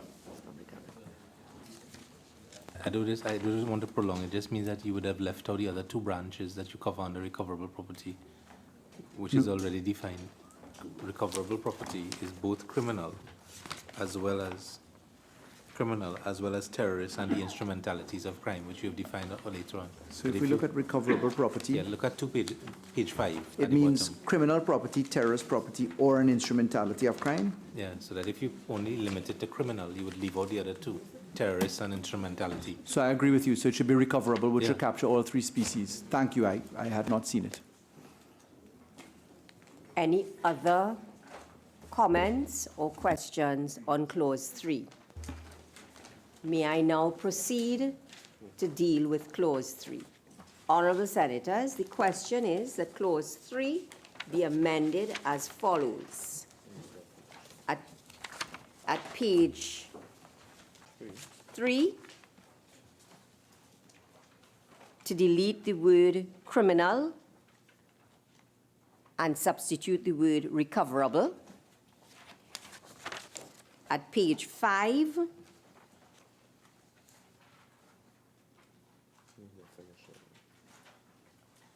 under the definition of reasonable living expenses at B, for it to read as follows: allowances for food, transport, clothing, medicine and medical treatment. Those in favor say aye. Aye. Those against say no. I think the ayes have it. Honorable Senators, the question is that Clause 3, as amended, now stand part of the bill. Those in favor say aye. Aye. Those against say no. I think the ayes have it. Clause 3, as amended, now stands part of the bill. Clause 4. The question is that Clause 4 stand part of the bill. May I, Madam Chair? Yes, there is you have an amendment, yes? Yeah. Yeah, Madam Chair, we have circulated an amendment to Clause 4. We believe that it is very dangerous unless we have the certificate bearing a special constitutional majority to go back in times, not a dance, but to go back in times to deal with this matter when people who would be affected would not have been aware that this legislation would have been brought at this material time. I'll ask my colleague, Senator Saddam Hussein, to further elaborate on this point. Chair, with respect to this particular provision with deletion of Clause 4, we found that this would directly touch and concern the law acting retroactively. And this was one of the points that we had raised in the debate, Chair, with respect to the laws going back without any restriction. When you look at 4.2, there's a restriction for tax offenses for a period of 6 years. We learned from the Mauritius jurisdiction, Chair, with respect to these laws applying retroactively, and that it would go to the heart of the constitutionality of the bill. So that is why we would have put forward this amendment for this entire provision to be deleted. Any other questions and comments on the proposed amendment? Attorney General. Madam Chair, I thank the Honourable Senator for the reference to the Mauritius case. A few things relate here. The first thing is that this law is specifically intended to act in the manner that it does because it's relating to criminal offences that are under investigation. And there is no statutory period of limitation for crimes because we're treating with them in the context of specified offences as defined in the second schedule to the proceeds of crime. Summary offences do have a restriction. Yes, they do. The 6-month period of limitation, but the specified offences in the second schedule of Proceeds of Crime Act are not summary offences. So you're right in the Summary Offences Act that there's a 6-month period of limitation. However, that period may be subjected to different forms of treatment for 1 year, etc. You have it in the Stamp Duty Act. You have it in a number of pieces of law where they can legislate for a different prescriptive period for summary offences, or in that case, offences which are beyond a certain limit. If the 6-month period expires, that means that the police could still go and get an unexplained wealth order or a proper The specified offence would be dead at that point. It doesn't fall within the basket. So if the police are looking at a summary offence and they have had 6 months from the date on which they discovered that offence to treat with it, or a year, and they fail to do it, it's gone. In fact, that's a problem that the police have right now, where they've been investigating matters for 4 or 5 years only to find out it's a summary offence and they're out of the game. So you're absolutely correct, the prescriptive period will apply there. But the first point was that we specifically intended that they apply to crimes, only the crimes listed as specified offences in the Proceeds of Crime Act second schedule. Secondly, if they don't fall within the prescriptive period, as other laws will define them, well, it's a non-starter, because they could not be in the course of a criminal investigation at that point. And the one that we harmonized, the one thing which I think was very mischievous was to try and relate to tax matters beyond the 6 years, because the obligation to maintain your records for tax matters obviously applied for only 6 years. Customs records as well, when we harmonized the customs legislation last year in the 2018 amendments. So we respectfully believe, as other drafts of other laws for civil asset forfeiture apply, that this law is intended to treat with that, because there is an ongoing basket of criminality that ought to be subjected to this law. One other point. What about cases that are actively before the court? I know it would not be during the course of investigation, but I'm looking at preliminary inquiries because the police still conducts investigations during a PI. Now, will that touch on, this will still apply to those matters? Potentially, yes. And even matters that the DPP has perhaps said, I don't have enough, if they restart an investigation and it's in the course of an investigation as this law mandates, if it is in the course of the investigation and they go to the DPP and the DPP says, I don't have sufficient to go on the criminal route, then go on the civil. Madam Chair, thank you. To you, through you, Madam Chair, to the Honourable Attorney General.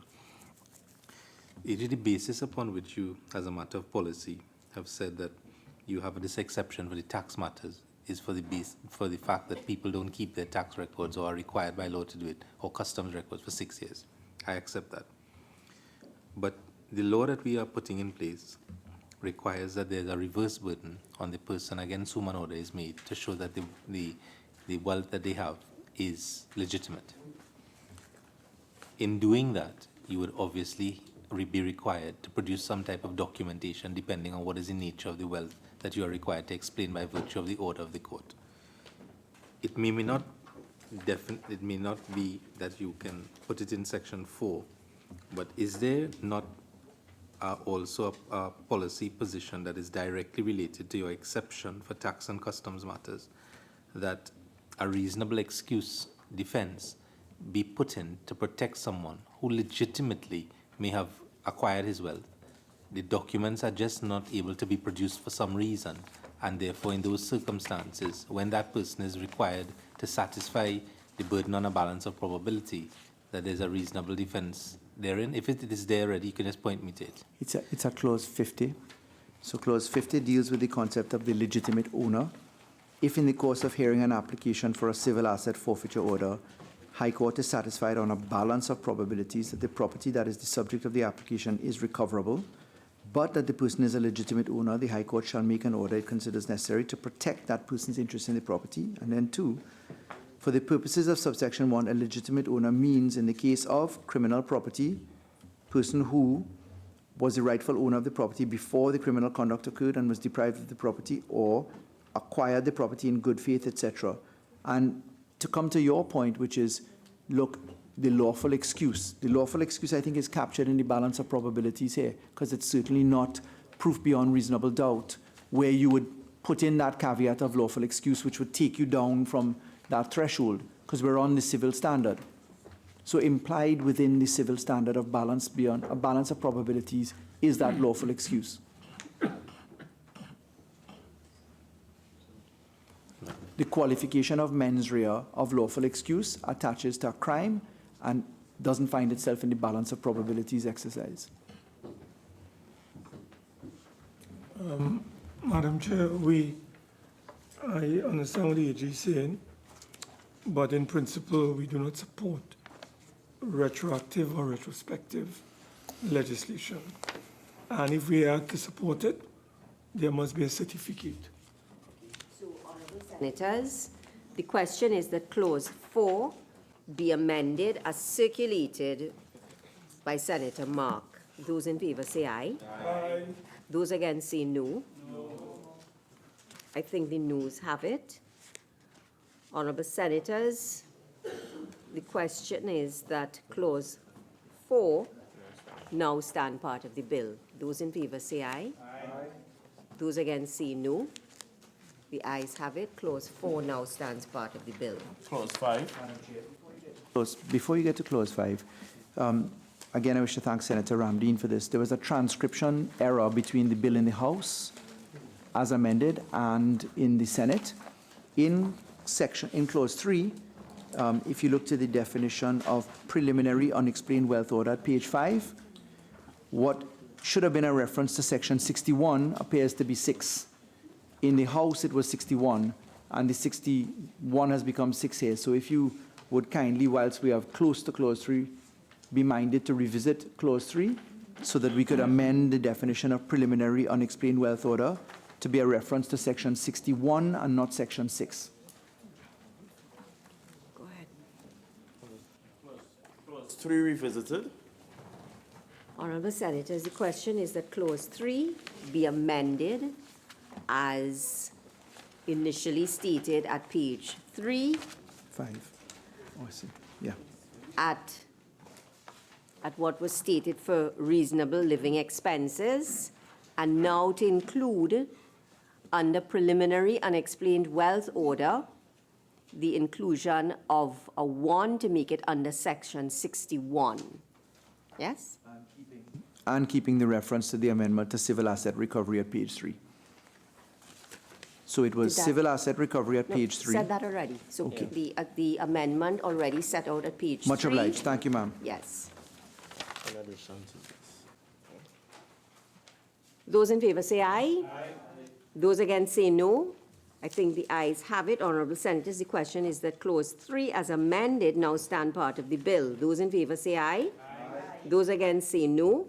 I think the ayes have it. Clause 3 as amended now stands part of the bill. Clause 5.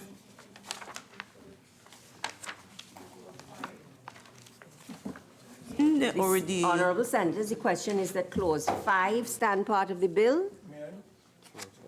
There is an amendment circulated by Senator Thompson, IE. Senator Thompson, IE.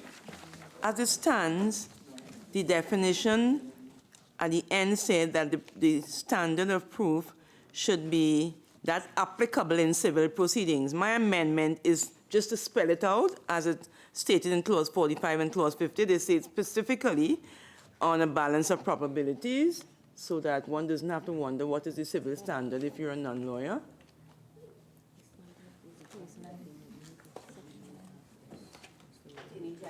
No, Senator Vera.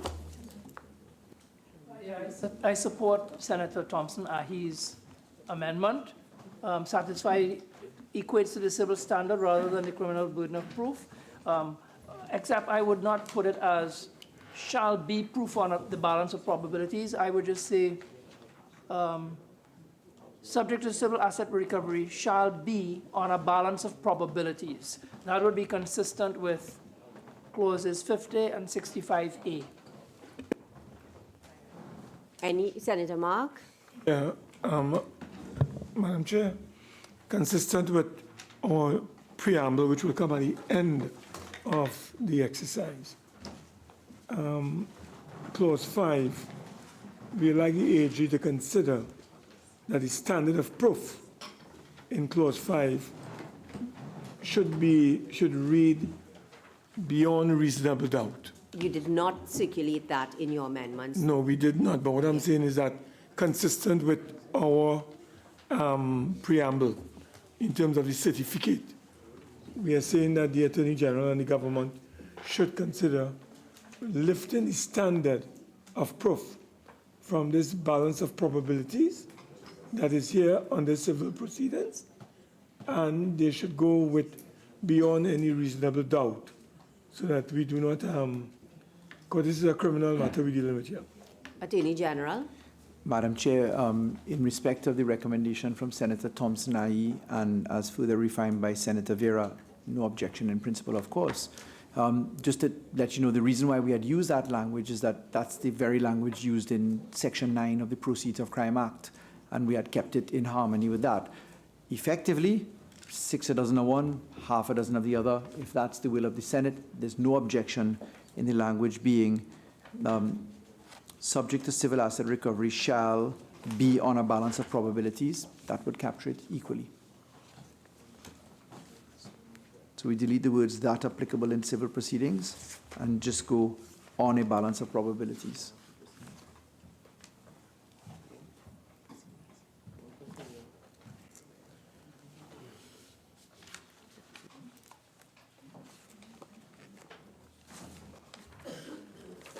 Nai, in light of the fact that your amendment is being refined somewhat, will you withdraw your amendment, and I will then put the proposed amendment to I would prefer to say my amendment has been amended rather than refined. Yes. All right, so will you withdraw it? Yes. Yes, thank you.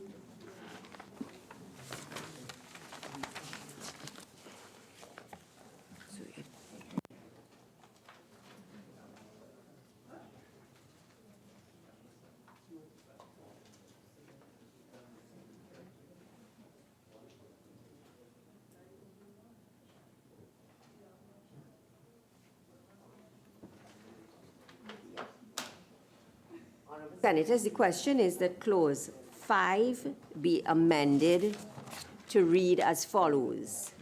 The standard of proof required to determine any question under this Act as to whether recoverable property should be subject to civil asset recovery shall be on the balance of probabilities.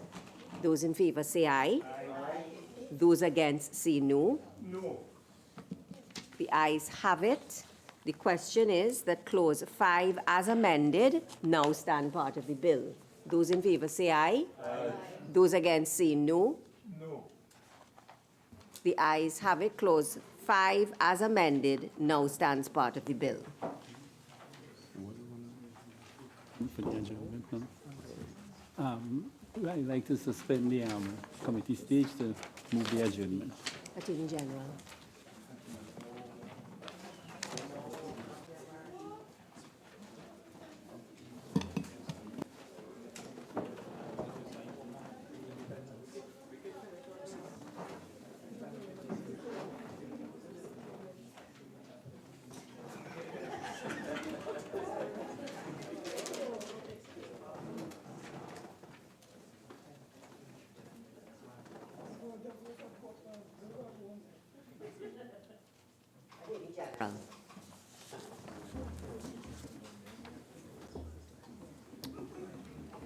Even though you were very kind enough to put the very sheet of paper I should be reading aloud into my hands, Madam Chair, I am only now glancing it.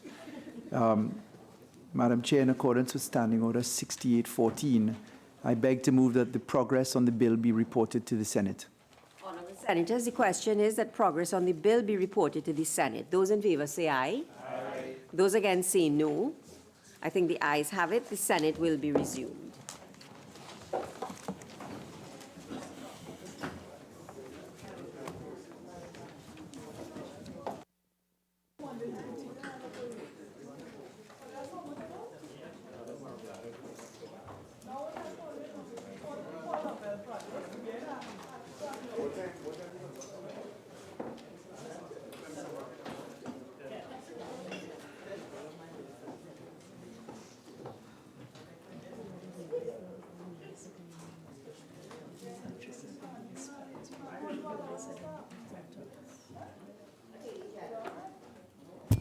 Madam President, I wish to report that a bill entitled An Act to Provide for the Establishment of the Civil Asset Recovery and Management Agency for the Recovery of Criminal Property through the use of the remedies of restriction in dealing with civil asset restriction and forfeiture of criminal property and the management of criminal property and unexplained wealth orders and matters incidental thereto was considered in committee.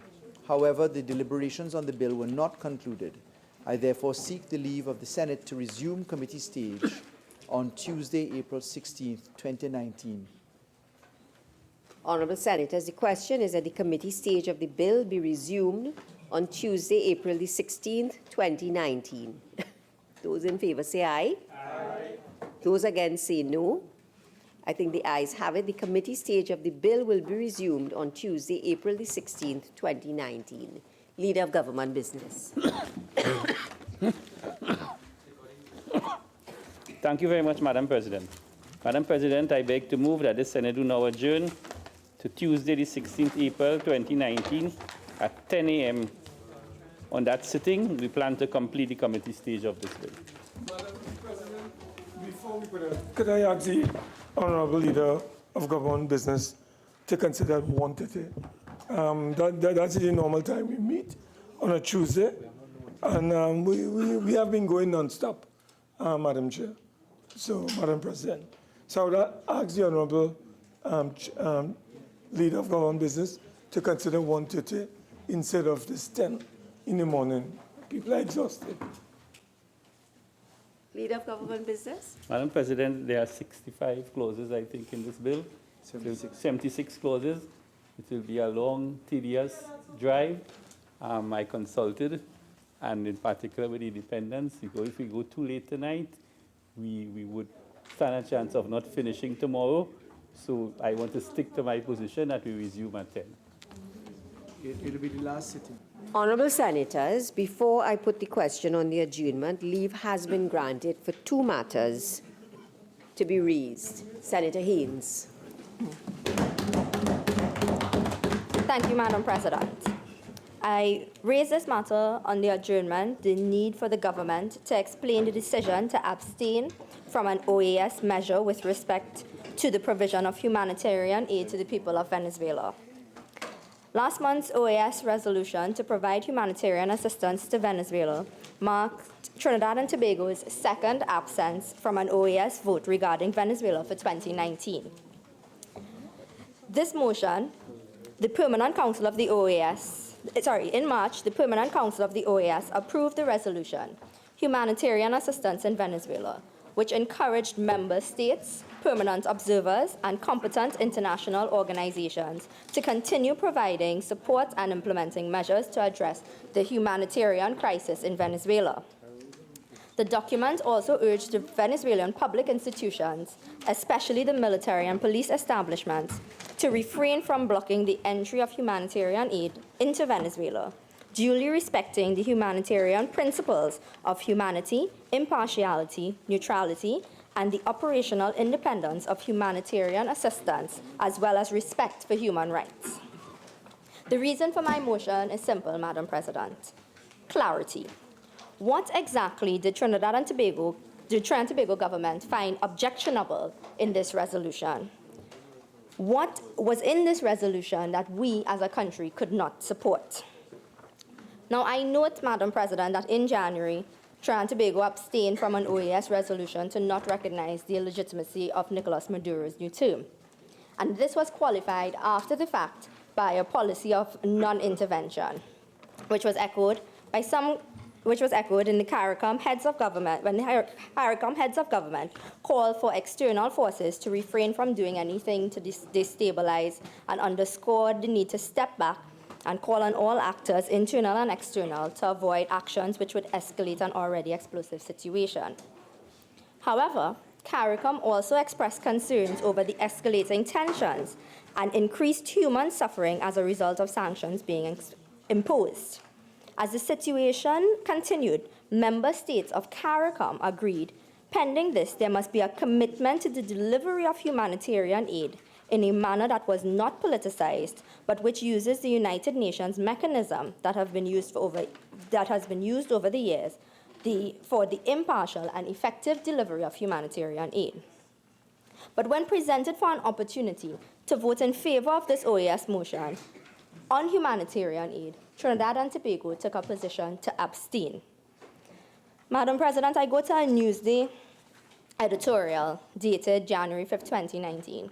And to be clear, this was on the abstention from the OAS vote on the Maduro issue. But some of the commentary from this Newsday editorial I found applied here. And I quote, "While sovereignty should be respected, the question is how bad must the situation become? How dangerous and unstable must Venezuela get before CARICOM is roused to take a clear principled stance? Both supporting and condemning the Maduro regime cannot suffice. There are moral, social, and economic matters that have to be assessed in the context of a fragile national security environment. But in the context, and this is a quote, in the context of a series of embarrassments from our local Ministry of Foreign Affairs, including the now infamous OAS vote on Dominica, as well as the controversial suspension of customs officers in Piarco, and the circumstances that led the Minister of Foreign Affairs, Dennis Moses, to appear at the inauguration of Nicolas Maduro, leave a lot to be desired. The editorial stated, whatever our position on Venezuela is, it is not acceptable for us to have a secret foreign policy, and it has to be made clear to voters. Transparency, please." End quote. Now, I use this Newsday editorial as, even though it was a response to the abstention in January 2019, the author could not have contemplated, mere months later, that the Trinidad and Tobago government would abstain on a resolution on humanitarian aid for people who are clearly suffering. Is it that Trinidad and Tobago's interpretation of non-interference means that we will just abstain from anything that has the word Venezuela in it? It echoes a certain lack of action, despite the new registration measures that calls for the protection and compassion for refugees in Trinidad and Tobago. Now, Madam President, words are an important thing. You see, there have been times where the Prime Minister has repeatedly used the phrase economic migrants to refer to Venezuelans as opposed to asylum seekers. And the choice of words will always be used to paint a very particular picture. But I went to the United Nations Council on Human Rights, the glossary of terms, and what an economic migrant means. An economic migrant is a person who leaves their country of origin purely for economic reasons that are not in any way related to the refugee definition in order to seek material improvements of their livelihood. Now I'll go to the definition of asylum seeker, and all discerning members of the public can say which one they really believe is going on. An asylum seeker in the global context is a person who seeks protection from persecution or serious harm in a country other than their own, as they await decisions for the application of refugee status under relevant international and national instruments. Now, Madam President, in a post-cabinet press briefing held on February 28, 2019, the Minister of National Security, in piloting his registration policy, referred to the Venezuelan political crisis, hoping that it would be resolved within a short period and nationals would be able to return to their home as the country affairs stabilized. This appears to be a complete reversal of the economic migrant theory proffered by the Prime Minister. This led me to believe that there are some members of Cabinet that believe the appropriate terminology should really be asylum seekers. But despite this fact, the Prime Minister on a political platform continued to refer to Venezuelans as economic migrants. Now, Madam President, you see why we have confusion here. There's a significant need for the government to explain clearly the position. I go to an article entitled Trinidad and Tobago, Not a Refugee Camp, where the Prime Minister pushed back against the United Nations for over a year, maintaining that Trinidad and Tobago cannot act as a refugee camp for Venezuelans who flee their country. Again, painting a very specific picture.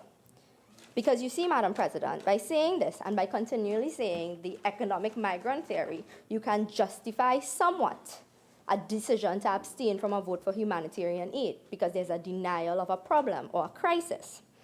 But before you get to the point of refugee camp, before you get to the point of any country being a refugee camp, we can take, I think, as a country, a principled approach to support humanitarian aid to Venezuelans. The world has been looking on at images coming from Venezuela, and indeed the majority of OAS members were saying, look, let us ensure relief and assistance can be provided to the millions of Venezuelan citizens who are so clearly suffering. I looked at a February 2019 article from Al Jazeera by Teresa Bo entitled Food and Humanitarian Aid, Pawns in the Venezuelan Political Standoff. Why, Madam President, would any government, but particularly the government of Trinidad and Tobago, instruct our representative to abstain from a motion which would facilitate such goodwill to our neighbors? This is not the first time. We all remember Dominica. I do not accept, Madam President, that the non-intervention position means that we cannot intervene on something as magnanimous as humanitarian aid. What does this stance say to the people who are looking on at Trinidad and Tobago, to the international community, Madam President? Foreign policy, as I have noted before, under the tenure of Minister Moses, has come under severe criticism from a number of quarters. And the minister has already been known to pass the buck when it comes to these Senator OAS Haynes, you have votes. one more minute. Thank you. And I want to know if on this occasion we will be told again it is an error of a public servant or an appointed representative. I find it quite reprehensible that our country wasted an opportunity to place Trinidad and Tobago on the right side of history, and that by this abstention has failed to stand unequivocally against human suffering and on the side of humanity. And so we await the government's explanation. Thank you. Acting Minister of Foreign and CARICOM Affairs. Thank you. Thank you, Madam President. It is to be noted, and for the record, that Trinidad and Tobago did not absent itself on the particular position. In fact, Trinidad and Tobago was present but abstained. The That's not what you said in the beginning when you started. Let me continue. In fact, the Trinidad and Tobago delegate took the floor to explain its position, and perhaps the member was not aware of this and did not take the time to research the matter thoroughly, but an explanation was given on the floor. The government of Trinidad and Tobago's position is that in circumstances where humanitarian assistance is required and requested by countries, multilateral agencies, such as those under the United Nations framework, should be employed in rendering such assistance. Furthermore, we take the position that humanitarian assistance should not be politicized.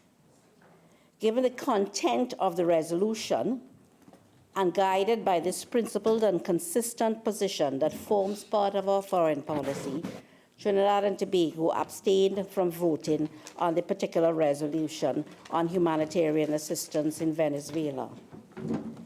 It is to be noted that the government of Trinidad and Tobago has agreed to a migrant registration framework for Venezuelans, and which program is under the purview of the Ministry of National Security, and the details of which are well noted in the public domain. I thank you. Senator Mark. Thank you, Madam President. I'm very happy to raise this motion or matter on motion for the adjournment, dealing with the need for the government to undertake an aggressive public awareness campaign to highlight the rights of children and to draw attention to the legislation and institutions of the state established to protect children. Madam President, our children are under attack. Our children are under severe assault in a manner and style that is almost unprecedented. And the time has come when the government of Trinidad and Tobago, utilizing the various institutions that have responsibility for children, to embark on an aggressive campaign of education to build awareness and sensitivity on the rights of the child. Madam President, according to the last report I have in my possession from the Children's Authority, sometime in 2017, 2018, it was reported that an average of 353 complaints of child abuse are made every month to the Children's Authority. In fact, we are talking about almost 12 complaints of child abuse on a daily basis in this country being received by the Children's Authority. This authority, for the first 2 years of its existence, received some 11,787 reports of alleged abuse of children. Further, in fiscal 2017,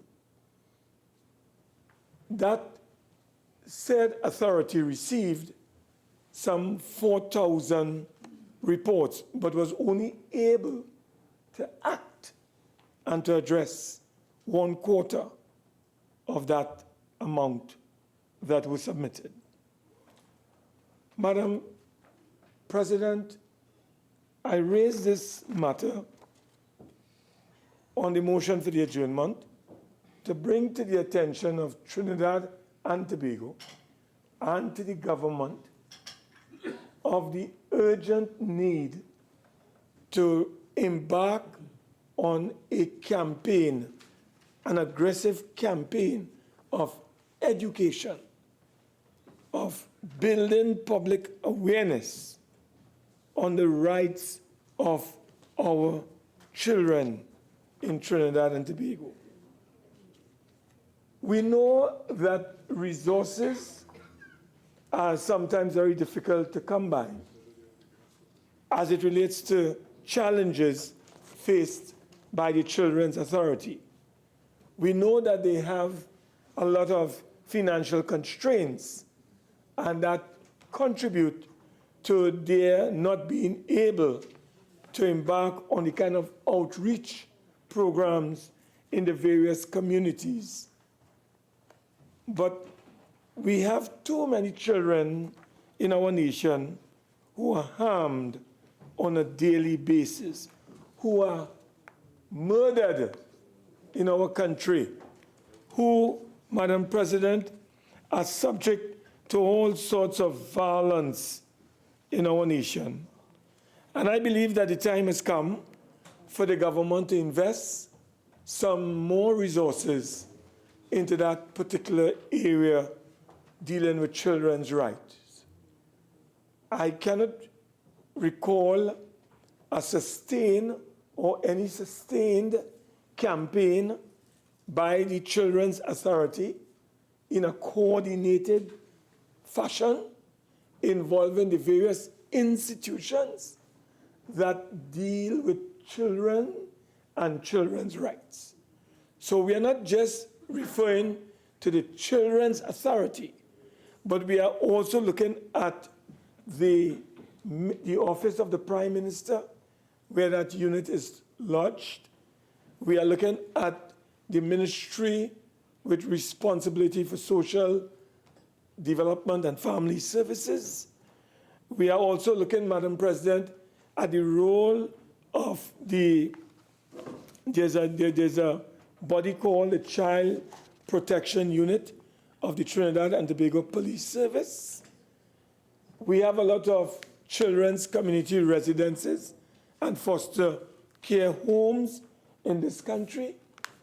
All these institutions and bodies, among others, must come together in a coordinated effort in order to raise awareness and spike the citizens' consciousness on the rights of our children. And I have brought this matter to your attention and to the Senate's attention because it is becoming extremely disheartening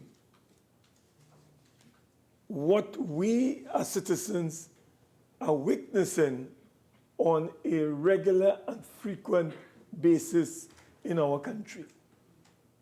And I appeal to the government to provide the Senate with some perspective as it relates to a plan that the government would want to look at and to examine, a policy that would address an immediate attempt to embark on a campaign of awareness to lift the consciousness, as I said earlier, of the citizenry in every corner of this society, because children are located in every nook and cranny in our nation. And we have to use all the various means of communication that is available to us, Madam President, in order to get the message through to the various areas of our country. Whether it means, Madam President, embarking on a communication strategy that would involve the media, whether it's print, whether it is electronic, whether it is involved, Madam President, using the education apparatus, the education system, in order to get those messages out to our citizens and to educate them, because it is senior adults, it is adults that are harming and hurting our children. So the education campaign, Madam President, must be directed at those citizens, adults in our society, to make them more aware of what is taking place and to take action to bring this matter to a halt. I wish to thank you, Madam President. Minister in the Office of the Prime Minister. Thank you, Madam President. Since 2015, a focused, concentrated, and collaborative strategy has been utilized to bring child issues to the attention of the country, involving all key agencies led largely by the Office of the Prime Minister.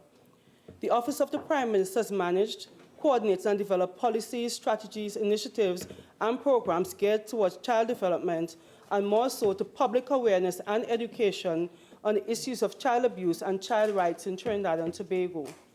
The government has used every opportunity to issue press releases, share information via the website, social media, community outreach, school programs, and interactive sessions to engage the public.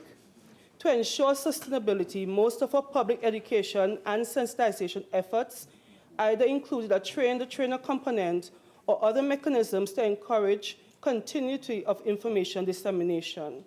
Madam President, I strongly believe that the increased awareness and the fact that our citizens, particularly our children, are more informed have contributed to the increase in reporting of instances of child abuse in all its forms. In 2016, the Office of the Prime Minister, in collaboration with UNICEF, completed a nationwide research study on knowledge and attitude among adults and children on gender-based violence in Trinidad and Tobago. The study revealed the gaps in the public knowledge on specific aspects of child-related legislation and child protection agencies. The findings and recommendations were used to craft public education campaigns and training sessions, or duty bearers training. During the period 2015 to 2018, workshops on child rights, child protection agencies, child-related legislation, and best practices in child protection were conducted with cricket coaches, bus drivers, community residence workers, youth training center workers, guidance officers, school social workers, psychologists, school safety officers, and special education teachers. These individuals were selected as they are identified as persons operating in a position of trust as identified in the Children Act. Cohorts from each group were trained as trainers to ensure all persons in the profession will continue to receive the information. To date, the Child Affairs Division has trained 238 cricket coaches, 265 bus drivers, 244 student support service staff, and 277 staff from over 35 community residences and the Youth Training Center. Through our Break the Silence project on child sexual abuse at schools, 14 primary and secondary schools painted murals with anti-child abuse messages and contact numbers for intervention agencies. Photographs of the most compelling of these images were wrapped on 9 buses in Trinidad and 2 buses in Tobago. The buses are circulated on numerous routes throughout the nation, carrying child protection and child rights messages, including contact numbers for child protection agencies throughout the country. To serve as a visual reinforcement, we used child abuse prevention billboards and posters. A total of 40 billboards were erected in areas of high-foot traffic and motor vehicular traffic in every regional corporation district in Trinidad as well as in Tobago. The billboards contain child abuse prevention messages and contact numbers for child protection agencies in Trinidad and Tobago. 2 types of child abuse awareness posters were delivered to every health center, community center, high school, and primary school for display. The posters identified contact information for 4 child protection institutions and an excerpt from child protection legislation. Madam President, this month is Child Abuse Awareness Month. And every April since 2017, we have joined the national and international community to use this time to educate the public about child abuse and how we can prevent child abuse in Trinidad and Tobago. Various educational resources and material were published during the period 2015 to 2018 and are also available on our website. In 2016, we launched our Children's Services Directory. 10,000 booklets were distributed by Child Affairs Division. The booklet contained contact information and profiles of over 70 agencies involved in child protection and child-related services. In 2017, we launched the Child Rights Booklet. 20,000 booklets on child rights was distributed. The booklet contained educational information on child rights from the United Nations Convention on the Rights of the Child. In 2018, we produced our Child Abuse Prevention Workbook. 20,000 workbooks were distributed by the Child Affairs Division. The booklets were distributed to schools and the general public. The booklets contain information on child-related legislation and child protection institutions. The Student Support Services officers who were trained to use these booklets now use it as part of their curriculum. Despite the efforts of some in this very place to thwart our public education and sensitization efforts in 2017, we embarked on a national child protection text message campaign. This campaign delivered 200,000 anti-child abuse text messages with the contact numbers of child protection reporting agencies to mobile devices throughout the nation. Madam President, all the initiatives outlined previously remain part of the public education and sensitization efforts of the Office of the Prime Minister. As stipulated by the Children's Authority Act, Chapter 4610, the Children's Authority of Trinidad and Tobago is one of the advocates of child rights promotion and child protection and well-being in Trinidad and Tobago. Within the authority, there is a public education and communication unit. This unit conducts and facilitates sensitization sessions throughout Trinidad and Tobago. These sessions are intended to foster a culture that promotes children's rights while positively influencing societal values regarding the care and protection of children. Some of the key initiatives of the Children's Authority related to public awareness and education included establishing a social media presence in November 2017. Every month or following includes over 20,000 persons. In terms of sensitization sessions, the Children's Authority has conducted numerous training and sensitization workshops with several specific groups, including police officers, magistrates, teachers, doctors, nurses, and other key stakeholders. They have engaged members of the public in communities such as Manzanilla, St. James, Couva, Chaguanas, Barataria, Sangre Grande, Aruca, Port of Spain, La Romaine, Macoya, St. Augustine, Arima, San Fernando, Maracas, St. Joseph, Prezal, Tunapuna, Santa Cruz, Gasparillo, Rio Claro, Mayaro, Roxborough, Turtle Beach, Scarborough, and Plymouth, to name a few. As it pertains to media engagement, the authority conducted over 50 media interviews via television, radio, and newspapers since 2015. Madam President, numerous training workshops were conducted on the Family and Children Division Act, the Judge's Rule for Children, and the Children Court Rules under what was called a Juvenile Court Project, in preparation for the Children and Family Division of the High Court, the Children Court. The Child Protection Unit of the Trinidad and Tobago Police Service has completed special sensitization sessions with social workers, healthcare workers, primary school and high school students, and the general public. The unit has also focused public education and sensitization through partnership with churches, youth clubs, including the police youth clubs, non-governmental organizations, and village councils, and also participate in open-air caravans in communities throughout Trinidad and Tobago. The unit has also been present at several community and job fairs where sensitization work was done. Sessions were held with various governmental organizations such as the Ministry of Health, Ministry of Education, the Tobago House of Assembly, and the Children's Authority of Trinidad and Tobago. Madam President, change in attitudes and behaviors towards our children is difficult. So we must continue to build on what has been done so that the positive changes towards our children will resonate with all adults in this country. This government is committed to our children and will continue to undertake our aggressive public awareness campaign to highlight the rights of children and to ensure that there is full awareness of the various pieces of legislation and the institutions established by the state to protect children. This government is resolute in our commitment to the National Development Strategy Vision 2030, which underscores the importance of our children in Theme 1, putting people first, nurturing our greatest asset. But as I said recently, Madam President, it calls for all hands on deck. It calls to every citizen of Trinidad and Tobago to be a part of this effort. Thank you, Madam President.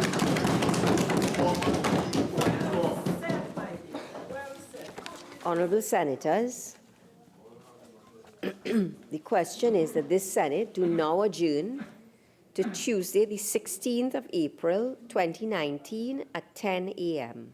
Those in favour say aye. Aye. Those against say no. I think the ayes have it. This Senate now stands adjourned to Tuesday, the 16th of April, 2019 at 10 a.m.